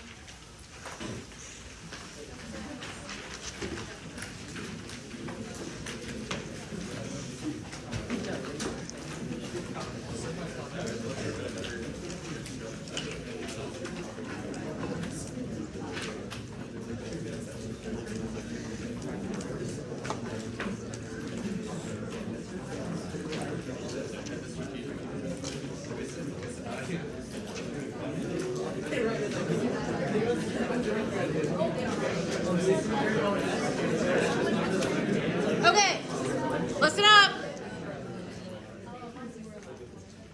What's the order? Sorry, did you say that already? It's the Russia dissent. It is the Russia dissent. Do we have that full in front of us? Okay, is everyone good? Like, that's affirmative, are you guys good? Oh, okay, let's do this. U.S.-Russia cooperation outweighs the Arctic as a tinderbox for nuclear miscalculation because of its position as a testing ground for establishing new power dynamics. Any wrong move risks an existential security snowball. That's Debbie Atkin. Independently, U.S.-Russia cooperation solves global health crises and climate adaptation. Scientific potential in the Arctic is massive, but must be harnessed effectively between the two countries. That's an impact filter. Climate risk magnifying geopolitical tensions and pathogen identification is key to prevent global health risks, and that solves the case. Cooperation de-escalates Arctic tensions. Like 24. Research has shown clear evidence cooperative behavior. Arctic conflict is not predicted. Rivaling factor not increased. No actors have interest in escalating. Military growth has not diverged from previous trends. Communication not interrupted. Arctic has shown stability. Adherence to treaties strong enough to offset tensions and militarization. Ukraine escalation for desired conflict. Arctic countries support non-escalation. Persistent rhetoric undermining cooperation. Arctic is stable. U.S.-Russia cooperative nuclear escalation. Safety 24. Erosion of arms control. Russia relations. World without approval. Framework for nuclear transparency and limitations. Robust arms control. New agreements. Nuclear escalation significantly higher. Characterized by lack of diplomatic dialogue. Reminiscent of the dangerous periods of the Cold War. Reflects the urgency of the situation. Decline of arms control. Creates a volatile mix that can have catastrophic consequences for global security. 2AC,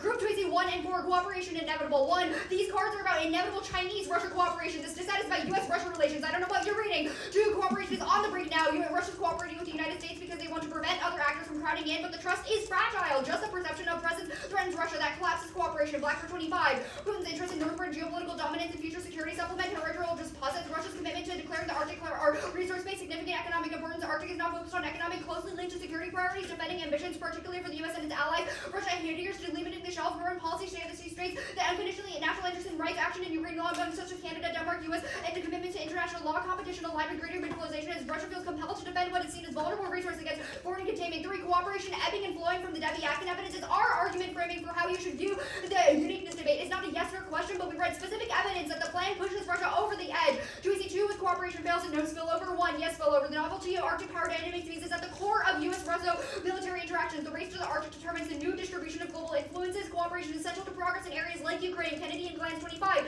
Sanctions in Russia being lifted. Development in the Russian Arctic. At the end of the war, Ukraine need to move back in channels of flowing. A speculation that the Nord Stream pipelines can be reactivated. Trump navigate Ukraine and Gaza. Russia, America integrating their energy policies in the Arctic. Announced an investment fund later for Arctic development to attract partners from the Gulf and the West. 2. Deploying icebreakers for provokes Russia uniquely, that triggers retaliation, impairing relations and causing a war. Originally 4.5. Washington's maneuver to acquire icebreakers. Sorry, my Microsoft Word killed itself. It enables a bold escalation and circle Russia, igniting geopolitical collapse when the Arctic poised a new arena of contention, the history of provocation, strained cooperation, United States actions of fracturing, distance and deterrence is hysterical. The U.S. Trump's push to invite retaliation, Arctic's picture hinges on cooperation, not conquest. Left me interrupted and ended Ukraine, but rather than the force in the north of NATO's hubris could spark a fire, not icebreaker. Like can extinguish three Moscow's Arctic policy is led by military strategy. They won't continue science diplomacy during a war of 18. Geopolitical interests and competitive interactions undermining sovereignty. Moscow acknowledges the imperative of strengthening Arctic neighbor presence as well as upholder of international law. Remains firm believer in importance of military force commitment to the institutions counterbalance with determination to rely on power. 2AC3 was no link. 1 is in Global 24. The 2AC dropped the icebreakers link. The U.S. icebreaker capacity is directly opposed to Russian interests. Defensive capacity is vital in pursuing changes and establishing presence, but Russia's not threatened in the status quo because the U.S. is so far behind on the icebreaker race. The plan would drastically reverse that dynamic. And 2AC acting doesn't answer the link. The ice pact wasn't sufficient, but voluntarily is our argument. That was about Trump's intent to collaborate with South Korea has been all talk, which means that the 1AC global evidence says it talks about Russia's counting on the lack of physical U.S. infrastructure to maintain control in the Arctic now.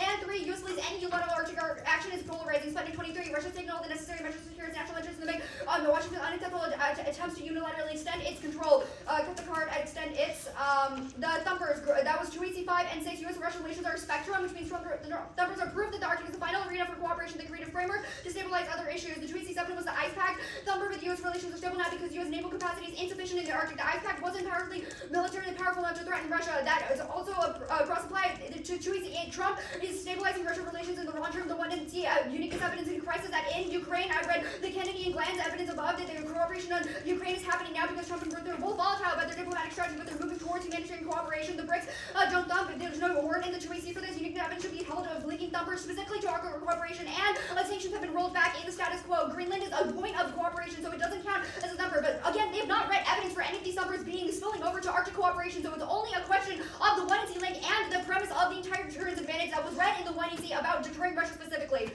The 2AC9 was no Ukraine impact caused by Kennedy Glanz from the spillover grade. Countries are cooperating over Ukraine now, and the Arctic is key to apply the lessons, but Ukraine goes nuclear. We read in 24, Russia's wars of nuclear crisis that ever puts in danger of nuclear weapons into Ukraine. The only use was far no part winning the path, and incentives to Russia would not be so little. Royal victory inside of the head tempted to launch and demand on unconditional surrender, permanently terminate war more quickly through the calculated conditions favorable to Russian political costs for breaking the taboo would be able to mitigate or winning Russia, allowing Russia to significantly military advantage cause greater risk of nuclear weapons and retreat.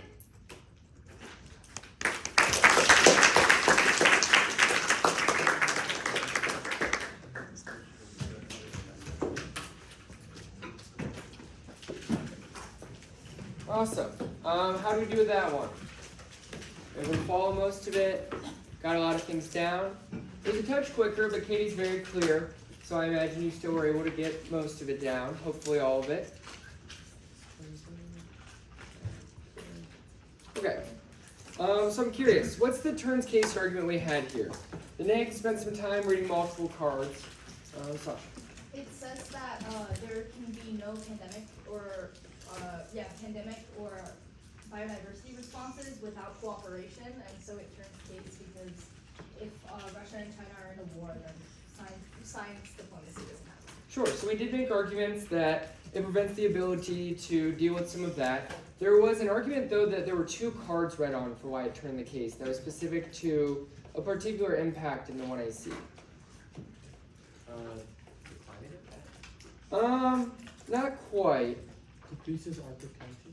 Yes, so there were 2 cards read at the bottom of the turns case, or bottom of the overview, that say that cooperation between the U.S. and Russia significantly reduces the risk that war breaks out. And so they're making an argument that maintaining the status quo, maintaining normal cooperation and dialogue between the U.S. and Russia, caps or prevents the impact to the first advantage, because Russia would not have an incentive to go to war if we're cooperating. Does that make sense? Awesome. Throughout the 1NR, so we have some different places where we read more evidence. Was there anything in particular that we noted that we thought was really important, or something that we thought was insightful? One that I'll tell you is I thought the answers to the thumpers were fairly effective. A lot of them were listed by name, but did not have warrants for why they would interact with the disadvantage in the 2AC. For example, it would not be very useful to read evidence answering, say, the BRICS argument, because the 2AC said BRICS, but did not necessarily explain why that would take out the scenario for the disadvantage. Do we notice anything else that we thought was useful, like what was done there?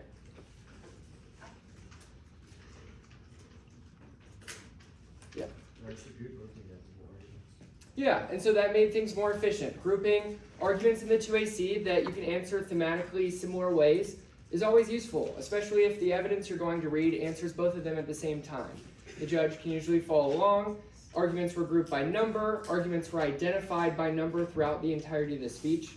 I think that's something that's really important to take from this entire neg block, is that we selected arguments throughout. We made strategic decisions where to read more evidence, and we were consistent with that organization. So on the case, when we extended arguments, we identified them as 1 and C1, extended that argument, answered the 2AC response, and then read more evidence. And the 1 and R, you identify it by 2AC1, so answering the first argument, of course, the 2AC makes. And Katie maintained that throughout the duration of the speech, which is very effective, and hopefully for you all, made it easier to flow. I've got a question for you. So which argument, which page that was in the block has to be in the 2 and R? Yeah. Good. Why? It's the next only option. Correct. So our offensive argument is the DA. So we know that that is going to be part of the 2 and R. Now, which block speech took the DA? Why might we do that? Why is the offense in the 1 and R? Yeah. It gives way less time to prep. So that's technically true. Yeah, it does minimize affirmative prep time insofar as it happens later and with less advanced notice. Kieran. That is also true. So the affirmative gets to ask cross-examination questions of the 2 and C about the content of that speech, but does not get to cross-examine the 1 and R. So usually the argument in the 1 and R comes out with a little bit more polish because of there isn't a lot of scrutiny on it that is devoted in one cross-ex. So good. What else? Why else might we do this? Yeah. There's less time pressure because you don't have to cover case. Yeah, so in particular, I would say the 1 and R gets a lot of prep time. It gets the most prep time of any speech in the debate by far. It is not close because they have the whole, prep time after the 2AC before and the cross-ex, and then the whole 2NC and then the cross-ex. All is available for prep time. So what implication does that have? Like, why is that helpful? And how does it translate into now the 1 and R is the best speech? You can answer all the warrants. You can make sure the right cars, the right length. Think about time allocation better. Yeah, exactly. All of those things, you have a lot more opportunity to make your speech really, really good. And then that helps, the 2 and R because it means that the offense has been given that treatment and been, set the 2 and R up for a good time. There's one piece of this that we haven't talked about yet, which is the 2N also gets to flow the 1 and R, right? In a way that they don't, that their flow is a little bit different for their own speeches, right? So we have a very good flow of this off-case position because we have not had to give the speech on it. And so that sets up the 2 and R really, really well. Does that make sense to people? So the considerations of what goes in which speech in the block is not just, do I have enough time for this, but what are the strategic considerations about setting up the best possible 2 and R? Questions? Yeah. I noticed that Katie didn't say anything specifically that she was dropping the T-shell. Great question. So topicality is an unusual negative argument in that it's because it is a procedural issue where the argument that's being forwarded is like this affirmative ought not have been presented and we think that it's outside the scope of the resolution, should be rejected. But it's procedural, not substantive, is what I mean. And so as a result, the negative does not need to say anything to not go for it. So it's unlike another disad or another counter plan where there are arguments that the AF can make that can become relevant or that are considered true and thus interact with the substance of the debate if they are not explicitly kicked, but T you don't have to do that with. I realize I have one more question for you. Hit on. Real quick, before the 1AR, how many 2NRs were set up by that block that the 1AR has to sort of think about possible options that could end up appearing in the 2NR? Like how many 2NR possibilities were created by that block? There would be two of them, either counterplan and DSAT or DSAT in case. Exactly. And so the 1AR will have to keep that in mind and give a speech that assumes that it sets up the 2AR to either give a 2AR against the status quo, so the case versus the disadvantage alone, or a 2AR that must assume the world of the counterplan resolving some amount of the case. Obviously, those 2ARs are fundamentally different in terms of how you address them, how you might organize or structure them, and so the 1AR will have to set up the 2AR to give a winning speech given the 2NR choosing either of those options. But good observation. All right, let's do it.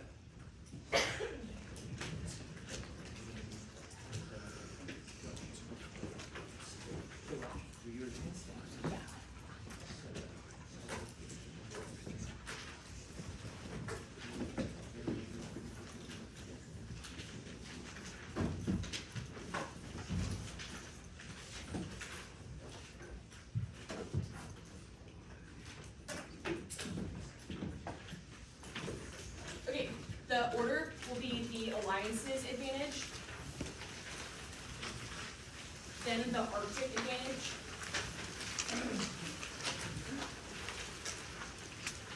the Canada counterplan, and then the Russia DA. Alliances advantage, Arctic advantage, counterplan, DA.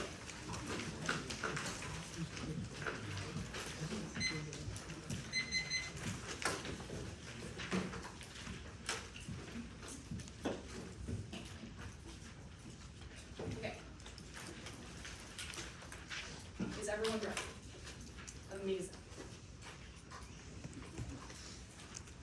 The alliance's advantage outweighs and turns the DA. 1, prolific. It's fast and causes extinction. The 2 NC dropped the ball. Nora did not read or extend terminal impact even, so you know the causes extinction and conceded the play reverse causally solved it. So any risk of prolif needs to try our app. It also turns the DA by drawing in Russia, Dalton, and all things you have charged on ice file Russian attack Eric caused Russia to include the influence for in Russia misperception related to Russian nuclear attack. Yes, prolif. The 2 NC said it would make countries international pariah. Japan and South Korea would care more about their own security. Brewer et al. 23 or audacity. So no consideration or reputation related to their arguments draw. Brandon penalties would be fleeting, and the 2 NC says export controls those fail so you can interview counterpole strategies may not work. Sanctions to little countries adapt. Isolation cement perceived need for forces so could be past the point at which sanction would be useful. Koreans isolate sanctions yet support anyways. They'll get waivers. Lynn and Press in 23 New delegacy for waivers. So would be a strong candidate. Is the kind of country leaders from hard explaining why they should have nukes while South Korea must live in threats. 2 will extend Taiwan war. It's likely if China perceives the ability to keep the U.S. out, Xi has a window of opportunity in 2028, which means he'll take the island. Estimates via miscount. Military dominance is irrelevant because the entire point is that the U.S. is deterred from intervention. Yes, extinction. The 1 NC didn't say no extinction, so the 2 NC didn't have to extend it. Yes, miscount. China thinks that Taiwan is an existential threat, so they'll do anything to take it successfully. Screw allied support fails if China can keep the U.S. deterred. Now, the Arctic advantage. I'm not extending it, but most of the 2 NC was an app speech. 1 can see there's no Russia icebreaker dominance. This dumps the link to the DA because they have said that Russian icebreaker dominance is key to their own perceptions. 2, they have dropped that pursuit is inevitable in the Arctic, which also proves that U.S. unilateral aggression is inevitable in the screw. It takes out the link and means it's inevitable. 3 will concede there's no Russian war in the Arctic. The 2 NC Peterson evidence says that they respect sovereign rights and agreements in the Arctic, which takes out the impact of the DA because it proves escalation will never happen. Now, the Canada counterplan. Clearly does not solve Taiwan war or prolong the 2 NC process, but on information do both. It shields because if the U.S. and Canada coordinate over the plan, then Russia will perceive the plan as cooperative rather than provocative. This part was clear in the process and sufficient in the 2 AC, so Nora can get out of here now. The Russia DA obviously does not solve advantage 2 because cooperating with Russia does not assure Japan or South Korea. If anything, that is backwards because it would freak them out. But there are several key frames established by the 1 and R. Trust is quote fragile, and Russia believes quote any unilateral action is polarizing. That is game over because the DA is terminally thumped. 1 and R posturing does not get it done. There is a laundry list against the relationship that far outweighs buying incrementally more icebreakers. 1, we're going to concede that their 1 and R Aruba evidence from the spillover debate is an app card and proves that IcePac thumps the DA. It says that IcePac was already signed and is seen as quote encircling Russia, which doesn't solve the case because those are from Japan and South Korea. We've reinserted their highlighting in green to Trump. He zeroes relations by bullying Putin. We insert In 7A, Trump said he's not happy with Putin killing a lot of people who want to put defensive weapons in Putin. It's not treating Putin's right, especially open discussion with Putin, especially after approving a resumption of U.S. weapons to Ukraine. Vladimir stopped. He wrote 3 bricks slapping tariffs on Russia cannot possibly help the relationship. Loew and Egan in 7-9, BRICS group targeted Trump's slapped tariff on imports. BRICS include Russia and China. Trump explained tariff threat was being to protect the U.S. dollar for Greenland. Hello, CP. In 25, Trump's obsession taking a more confrontational line, declared we're going to get Greenland moved toward unilateral strategic acquisition, sparked debates about sovereignty, nationalism, and the role of smaller Arctic actors. But none of this matters because there is zero spillover. They have not provided a causal explanation for why relations in the Arctic are key to relations in other areas. Even if Trump and Putin agree over things like trade routes and resources, why would that mean they suddenly solve all global pandemics? That is a terrible argument. The one in our Kennedy evidence just lists things the U.S. and Russia could do. There is a zero line. This Arctic cooperation causes those things, or that collapsing cooperation prevents them. But there's no impact. They don't get a laundry list. They dropped carded defense to the environment, like resilience, empirics, the fact that species fill in, which is the Kariba evidence, and they dropped defense to disease, vaccines, human adaptation, the fact that people live on islands, all means no extinction. There's tons of obstacles to arms control, so no impact to it, and it answers Turns case Albertson. And so got me failure of arms control agreements gradually worsening security environment here around Ukraine. Suspension of New START treaty extension demonstrates Russia's refusal to compartmentalize arms control. The middleization of arms control will prove challenging. Sides lack of political will. Engagements hindered by deep disagreements. Questions include format of the agreement, number of parties, and scope of negotiations. New agreements are impossible. Bullcrest and 22 prospects for a new accord if your remote sides are too far apart. Russia focused on missile defense, impassive and intractable, Moscow's mutual vulnerability, and anathema U.S. discourse, and there's no Ukraine impact. All actors are cautious, and Russia would never escalate, which is their argument in the 2NC. Carson, in 23, Putin handed back nuclear. He has not. Other realms in which parties have shown restraint in those flights. Russian operations, despite opportunity, Russia, Ukraine, and allies have chosen not to do so. There's no accident that war has avoided escalation. Participants are cautious. Now, the uniqueness debate is also affirmative. Cooperation is super low now. There's a century of distrust, even if Russia is broadly finding the Arctic changes in 25. The U.S. is destroying security based on delusion. Russia would need to overcome a century hostility and distrust with the U.S. We need to replace China's support. None of this will happen. Prefer actions over words. Cubits in 25. Putin and Xi explicitly reaffirmed their partnership commitment to autocracy, Iran, and Cuba.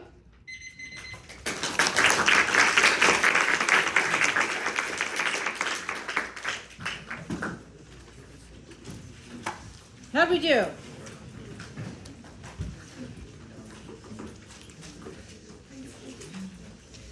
Pretty good? You feel good about that? Talk to me about some important things that happened. Yeah.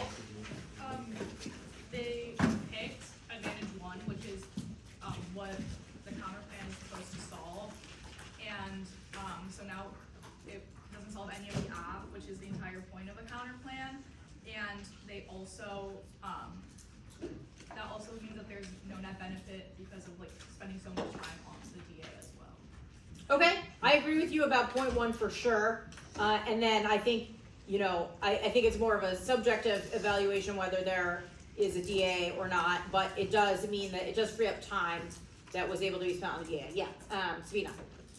Picking advantage 1, they also concluded that there is no Russian war within the Arctic, which helps seek out the impact on the DA, and so it's very strategic because they can see multiple points on advantage 1 that takes out the DA, and also, as you said, it's the only part of the app that takes out the DA. Right, good.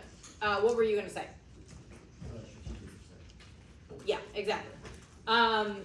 Okay, so we kicked, as Sabina said, we kicked the first advantage and then part of the second advantage, and we explained why those concessions do a couple of things, like Sabina said, take out the impact on the DA and make the counter plan less relevant, right? So those are kind of the strategic moves that the 1AR made. What do you think about that? Yeah. They also, when kicking out, they conceded that icebreakers aren't key to leadership, so then the DA doesn't have like a link. Yep. Yeah, good. That was another place where we implicated that strategic concession was there. Good. Yeah. Yeah. I also think that strategic concessions weren't just like for the substance development, but also freed up a lot of time to go in depth on the internal link and impact level to DISAD for like framing purposes. Yeah, exactly. So Sabina made that point too. Or someone else did. So a lot of time freed up that was spent on the DA, which is the next offense. So yeah, absolutely. I'm trying to think how to ask this. Did you know? I will lead a horse to water. Did you notice that she read a lot of cards? That is also from time freed up, right? Because if we don't have to extend advantage one, if we're not spending the time on the case that would be taken up by that, we have a lot more airtime, right, for evidence reading. Where did we choose to read cards? Camden. We read them on all kinds of areas for the affirmative on the first advantage. Yep. And then on the disadvantage, we read cards on like places that we needed to set up what the living we are would be, i.e. media claims, thermal impact claims, insurance cases. Good. Yeah, exactly. I want to focus. So in any case, right, or on any position, reading evidence in the 1AR is important for advancing the argument made by the F, right? So the block gets all that time to answer the 2AC, gets to develop the argument and support it in a myriad different ways. The two things that are happening here that are counterbalancing that, advantage from the negative are we are making strategic concessions and then we're reading evidence to bolster our position in a way that is not accomplished by just extending the 2AC on that issue. And then on the case in particular, these are, sort of like little impact boosters or ways of making the argument stronger that become more relevant as we make selections about what we're going to go for in the 2AR, right? So all of that was really good, I thought. Do people have questions?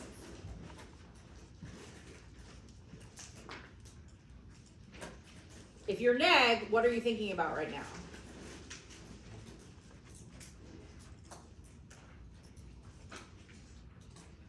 Yeah. How to separate the case difference from the Russian side? Good. Absolutely. What else?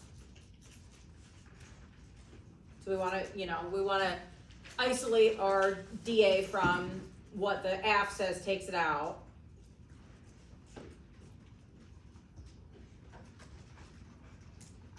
I want to see a show of hands. Who thinks the candidate counterclaim will be extended in the 2NR?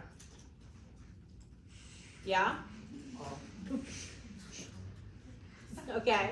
Who thinks it will not be extended in the 2NR? Okay.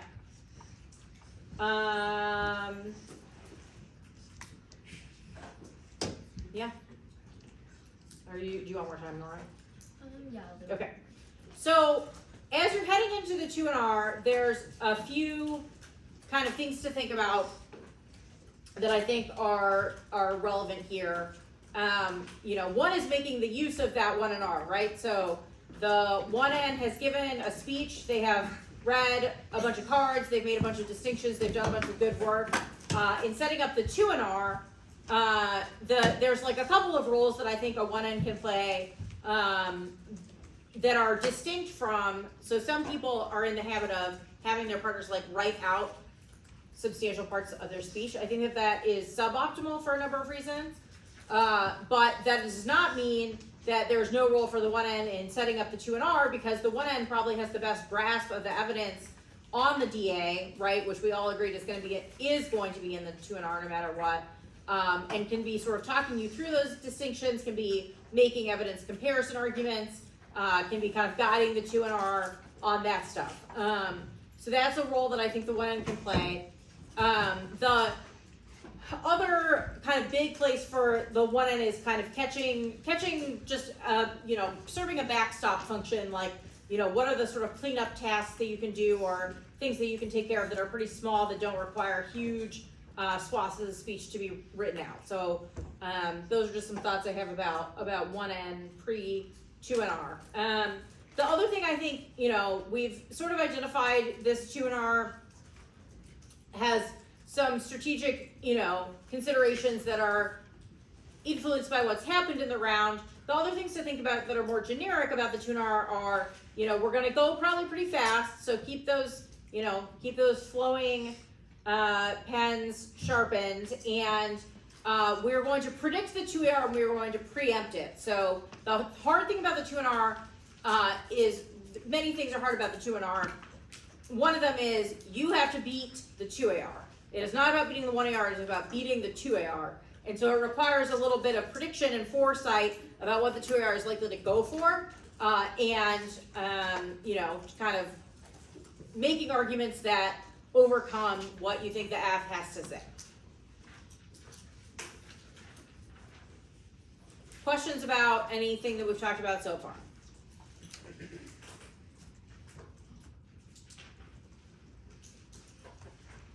If you're neg, what do you think the terminal impact is to Russia that you think is residual and will be the emphasis of kind of impact comparison here?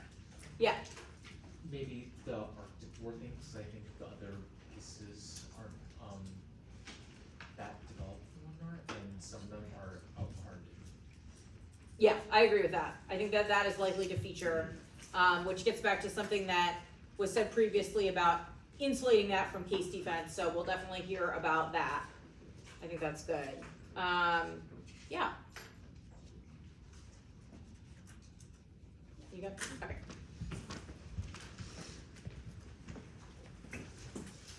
Okay, the order is the DSAD, the Canada counterplan, advantage 1, Arctic advantage, and then the alliances advantage.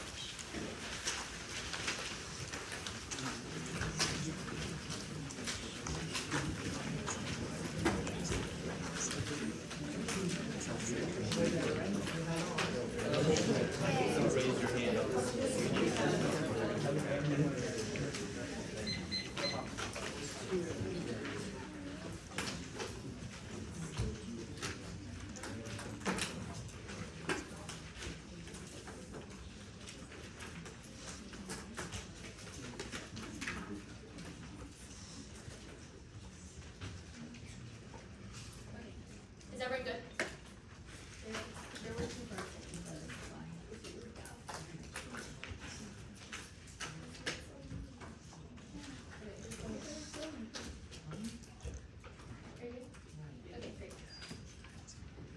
Vote negative to prevent collapsing U.S.-Russia negotiations for arms control. U.S.-Russia nuclear miscount outweighs. They read the impact for us and the 1AC, which says that only U.S.-Russia war causes extinction, but not the internal to solve it. First is time frame. It's a powder keg waiting to explode. Daily false alarms, nuclear modernization plans, and hundreds of deployed ICBMs on either side means every second counts in preventing a Trump-Putin fallout. And they read no defense to the arms control escalation card, which was the last in the overview in the 1ER. Now, it outweighs Taiwan war. Taiwan war requires that China first proceeds weakness of the ship, then makes a plan to invade, then prepares the military, then crosses the strait, and then conducts the invasion. And then they have to wait for the U.S. to decide to get drawn in, and for that drawn to somehow jump from conventional strikes to using a nuke for an ally across the ocean. Also outweighs Prolif, which requires that allies decide to build nuke, that they gather the expertise, that they acquire the materials, they pass U.S. and NPT sanctions, they enrich the uranium. Finally, they deploy the weapons, and somehow other countries get drawn in, which was not articulated about how that happens in the 1ER. 2 is the biggest impact. U.S. and Russia have the most nukes, which was their evidence in the 1AC. They have thousands of nuclear weapons, which means the risk of escalation is extremely high, and it does cause nuclear winter. 3, the DSAD solves the Prolif draw in Russia scenario because it caps nuclear escalation for all U.S.-Russia conflicts, which was dropped from the 1R. 4, it turns case breakdown and nuclear communications causes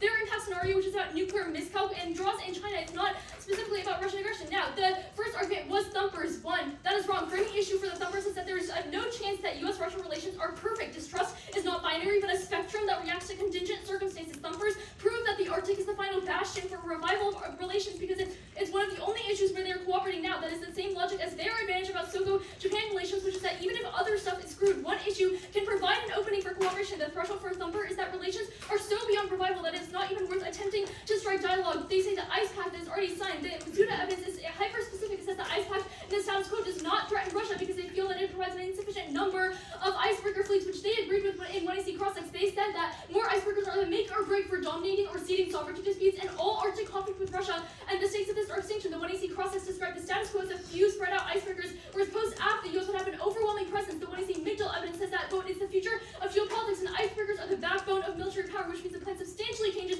the status quo composition of icebreakers compared to the existing ice pact. They say Trump it zeros relations. It does not. This evidence just says that, quote, Trump is not happy with Putin. Once again, that is just an example of how cooperation ebbs and flows with the Arctic is a watershed moment for whether or not Putin and Trump can strike a consensus deal amidst the Ukraine conflict. The BRICS and Greenland arguments. You should scratch this evidence off of your flow. All the 2AC said was, quote, BRICS and Greenland thump. That is not a warrant, which was not warrant new 1AR cards, and block strat is based on 2AC mishaps. So this, you should reject it because it's unfair. But the relations are resilient despite Greenland and BRICS. Medusa 422. Trump has overseen rapid relations with Moscow. Among the points of alignment, the Arctic both countries have begun speaking about cooperation proposals, arrangements during Sealands to joint energy development projects. Trump's talking about annexing Finland has drawn condemnation from Putin, not so much. North Dakota, not so much. Yes, spill over. There is an internal link. Arctic cooperation is key. 1, infrastructural spillover, increase the infrastructure and framework of cooperation for increased dialogue over nuclear transparency. 2 is leverage, cooperating for the Arctic and sharing trade routes, creates interdependence, which means both have an incentive to share dialogue with the other, and arms control does not fail at security incidents, ensure good faith engagement. All present in SOCOM 23 historical experience shows arms control takes serious moments and comparable local exists in history. Just a tribal process to overcome Russia and China interests of Western arms control useful to beyond the current dark moment. Parties but choose cooperation over competition.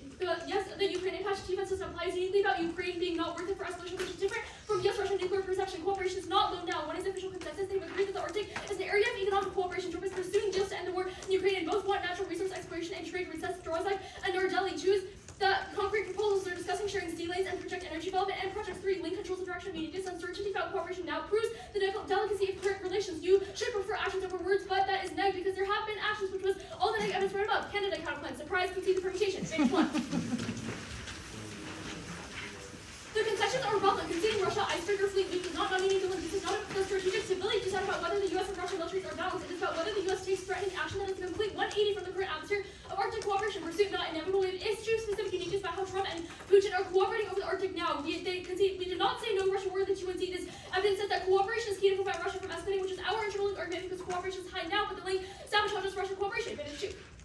There is no incentive for proliferation. Remember how unprecedented proliferation would be. Only 9 nuclear states have materialized in the past 80 years, and those were during massive world wars. SOCO and Japan would not want to become international prize because that would isolate them economically. We're not going for export controls, but that does cause international backlash, which determines it too. This scenario is made up. The one-air wars assume China and nuclear are trying to invade them. There's no incoming security threat that is escalating to CESCO that is changed by whether or not the U.S. bought ships from South Korea or Japan. There's no Taiwan war. They have to win that China actually succeeds and invades, but that is wrong. They dropped that there's no nuclear risk. Prefer Trump-specific evidence. He declassified his military strategy, which focuses on averting inadvertent escalation. China's missiles are not on high alert, and their NC-3 systems don't require proper retaliation. That's Loew. 2. They dropped that logistics based invasion impossible. Taiwan's mountainous terrain and air defenses delete China's forces, regardless of if they have the ships to get there.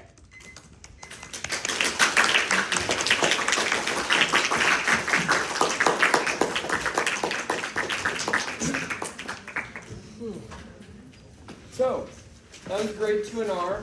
How'd we do? How'd we follow along? We noticed the Canada counterplan was kicked. I really hope that we didn't. I thought that was their central. So, a question. What piece of the 1AC did the 2NR take advantage of at the top? The impact. Sure. Can you tell me more? Oh, the Russia war scenario. They used the fact that they read a bunch of Russia wars scenario cards and made a bunch of responses saying that the chance of Russia war is really high in process, and they leveraged it as like explanations for their impacts, as their impact is now the U.S.-Russia war. That's absolutely true, that the impact they're going for in the 2NR certainly agrees with some of the threads that began in the 1AC, but there's something else specifically I'm also sort of asking about. After the card that says only U.S.-Russia war causes extinction. Yeah, and so the 2NR concedes an impact framing argument from the 1AC. Obviously, the 2AR is no longer going for an Arctic war scenario. However, the 1AC certainly read a card that says only U.S.-Russia war causes extinction, and they tagged it that way for a reason. The AF can no longer utilize this because, of course, they're going for the prolif scenario. However, the NAG going for the miscalc scenario on the cooperation DA, so they're leveraging that 1AC offense in a way that bolsters their impact relative to the affirmative. So, obviously, the risk of the DA, we'll see how it is after the 2AR, but we'll likely be weighing the sort of prolif scenario on the case against the Arctic scenario, and having an impact framing mechanism that your opponent cannot refute because they read that evidence in the first place is a great place to be. They will have to accept the fact that a U.S.-Russia war causes extinction, and that is certainly the terminal impact that the 2NR just went for. Another question I have, what impact comparison did the 2NR make between the Arctic war scenario and prolif? They're doing a lot of work that, especially like on the DA, that the proliferation is going to happen. They're seeing this argument that like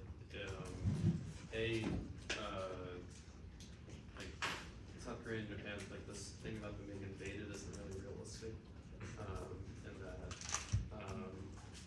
they still just will not do proliferation. That's kind of just not realistic. Yeah, so there are certainly case arguments that are providing defense to the prolif scenario, although there are a few arguments on the disadvantage in sort of the top impact explanation that I think are very compelling for the judge to consider when evaluating the DA relative to the case.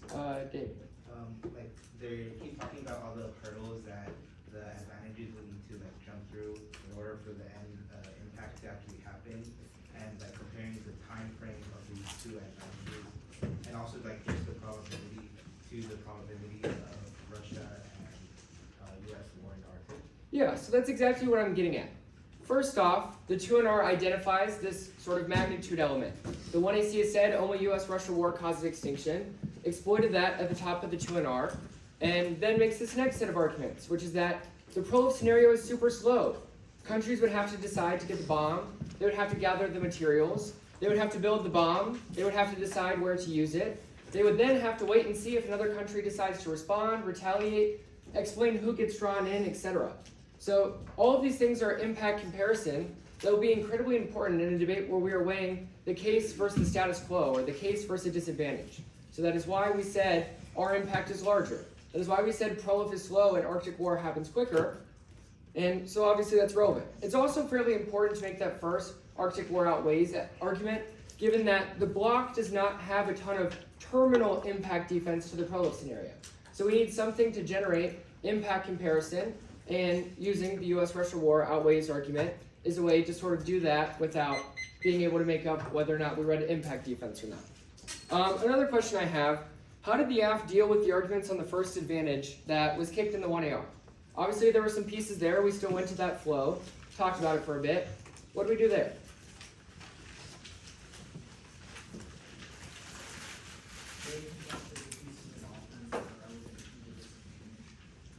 Yeah, and so there were a few arguments there that explained why we still get our impact on the disadvantage, for example. That's the one I really care about. So what did the negs say they didn't do, which if they would have limited their ability to go for this DA impact? They said that they didn't actually extend no Russian war in the Arctic in the PNC. Instead, they said that the DA will talk about how the impacts. Exactly. So the bloc made a choice not to read terminal impact defense necessarily to that impact because they knew they had it. They knew the 2NR might have to go for it, and instead opted to make arguments about why the DA interacted with those impacts and would resolve it in a different way. So I had asked a question a couple of speeches ago about the turns case cards that the neg had read in the overview. The reason why that's particularly relevant now is because they did not read impact defense. They chose to instead read evidence that the DA turned the case. It has now benefited them that they did not read impact defense, because otherwise, maybe the 2NR would not have had any of the three impacts to choose from. Does that make sense to everyone? Awesome. Any questions or things we want to talk about otherwise? Anything that happened that you want to hear more about or that you're curious about?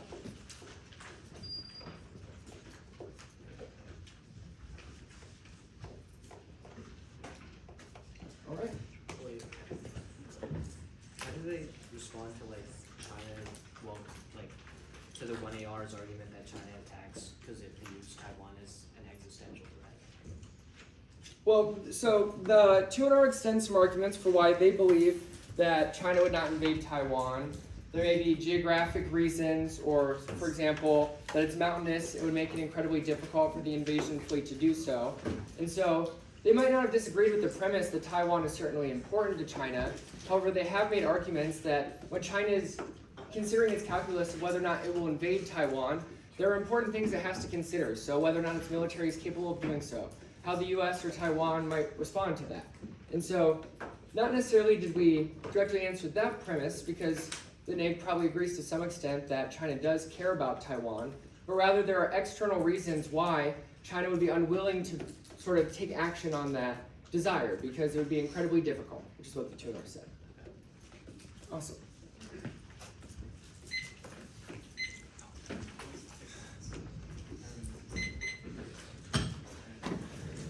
It's going to be the alliance's advantage and then the Russia DA.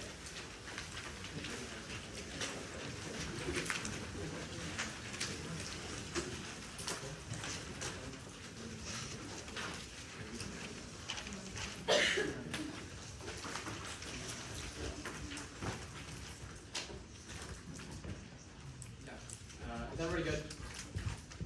Cool.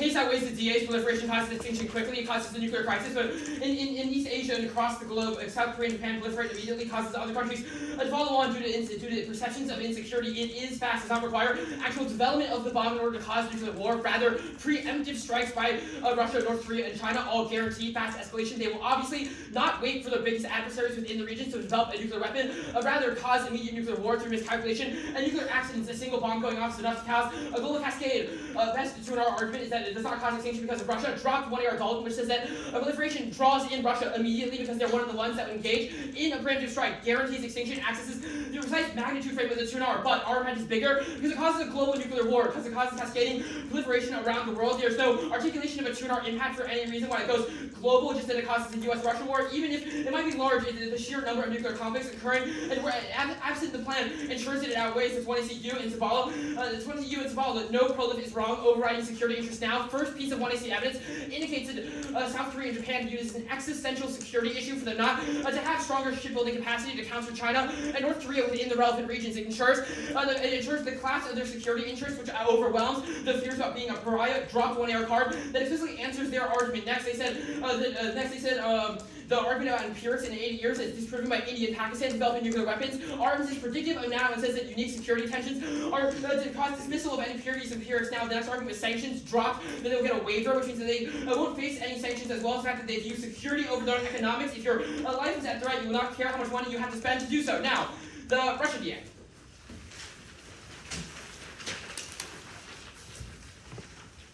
At the top, miscalc cannot outweigh. One, you are uncertain what the exact scenario is. Where does Russia escalate? Why does either a country go first? Is in the Arctic? What part of the Arctic? Is in Ukraine? All these things are unanswered questions by the 2NR. No reason why it's fast. Conflict has been happening with Russia for several decades now, since 2008, and there's no reason why any of those things are uniquely likely to escalate now. We've had a history of non-cooperation. Their own DA proves that in and of itself. No turns case argument. One, I'm going to do no arms control later, which answers this. Two, is it doesn't access in our pool of arguments, even if the US and Russia successfully engage in arms control. There's no reason why that stops South Korea and Japan from proliferating. In fact, that is the entire premise of the case in the first place. Now, the thumper debate, remember the threshold of the link that they themselves set, which means there's no taking it back. First, they said that any unilateral action by the United States is sufficient to thump the DA. Second, they said that the Arctic region is the final bastion, and it's a try or die, essentially, for Russia to have any strength. Now, a couple of things matter here. First is that we conceded that Russia's icebreaker dominance is inevitably going to collapse. They will lose all naval access to the Northern Sea Route and everything else in the Arctic, things like climate change, ensure they no longer have access to. They lack shipbuilding capacity. They literally cannot even deploy anything within the region. If this is not the threshold for the DA, then you can just instantly vote on no link, because obviously nothing should be relevant. Third is that they dropped that other peer powers, such as Canada and the United States, even themselves, through things like the ice pack, are developing sufficient capabilities to counter them now. Second is they dropped pursuit is inevitable. This guarantees any unilateral action. Our evidence speaks specifically to the Arctic. Its 2AC brand says that the United States will aggress within the region. Trump has territorial ambitions. He'll aggress towards countries like Greenland, attempt to take sovereign territory in the north that belongs to Russia. Guarantees that they view it as incredibly adversarial, even if the status quo is a gesture of goodwill. If argument is predictive and says in the future that the DA will be thumped, that should be inevitable. Concessions are absolute. If you do not think so, then you might as well just pack up and go home. Now, the next argument is next they dropped that there's been a century of disagreements. That's a shape this card that indicates that there's been constant ebbs and flows of the relationship, which means that should at least somewhat mitigate the link, which means it cannot be try or die negative. Now, the DA impact proper. The entire basis of their nuclear war impact is that the United States and Russia can collaborate through diplomacy in order to solve arms control. That is wrong. There's two pieces of evidence you should look to. The Sokolov 23 card and the Bullfast 22 card says the entire history of U.S. and Russia arms control agreements demonstrates a complete failure. Ever since the collapse of New START, we cannot agree to the precise parameters. Their evidence might wax poetic about the idea that the promise of cooperation in the future is possible, but the fact that there are literal material things that we cannot possibly agree on, things like BMD, ICBMs, how do we ever limit them? Where do we move them? These are all things that we are developing now, have had conflict with. Ever since the existence of nukes have began, and we've never resolved.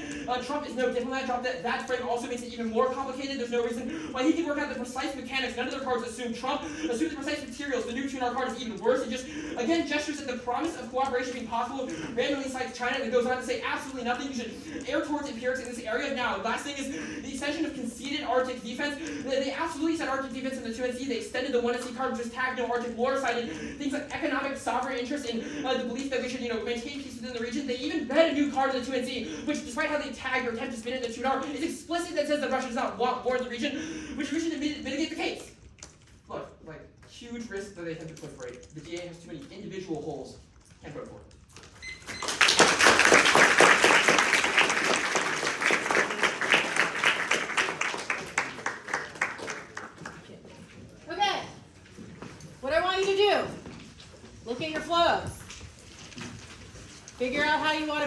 will get access to the evidence in the docs, but for now, if you didn't have that, we want you to think about how you would vote. And my challenge to you, as you go to your labs, and if you are asked to give a decision in lab, is to phrase your decision in the following way. I voted blank because X offense outweighed Y offense. I want you to think in terms of which side's offense do I think outweighs or is more important and more significant than the other side, and why. This is like a useful heuristic for thinking about decision making, because it is, you know, fundamentally how we are often making decisions in debates is which offense outweighs which other team's offense and why. So that is how I want you to at least attempt to wrap your head around your decision. So take a couple minutes and look over your flows, and then we'll send you to lab in a minute, and they may or may not discourse with you about it there.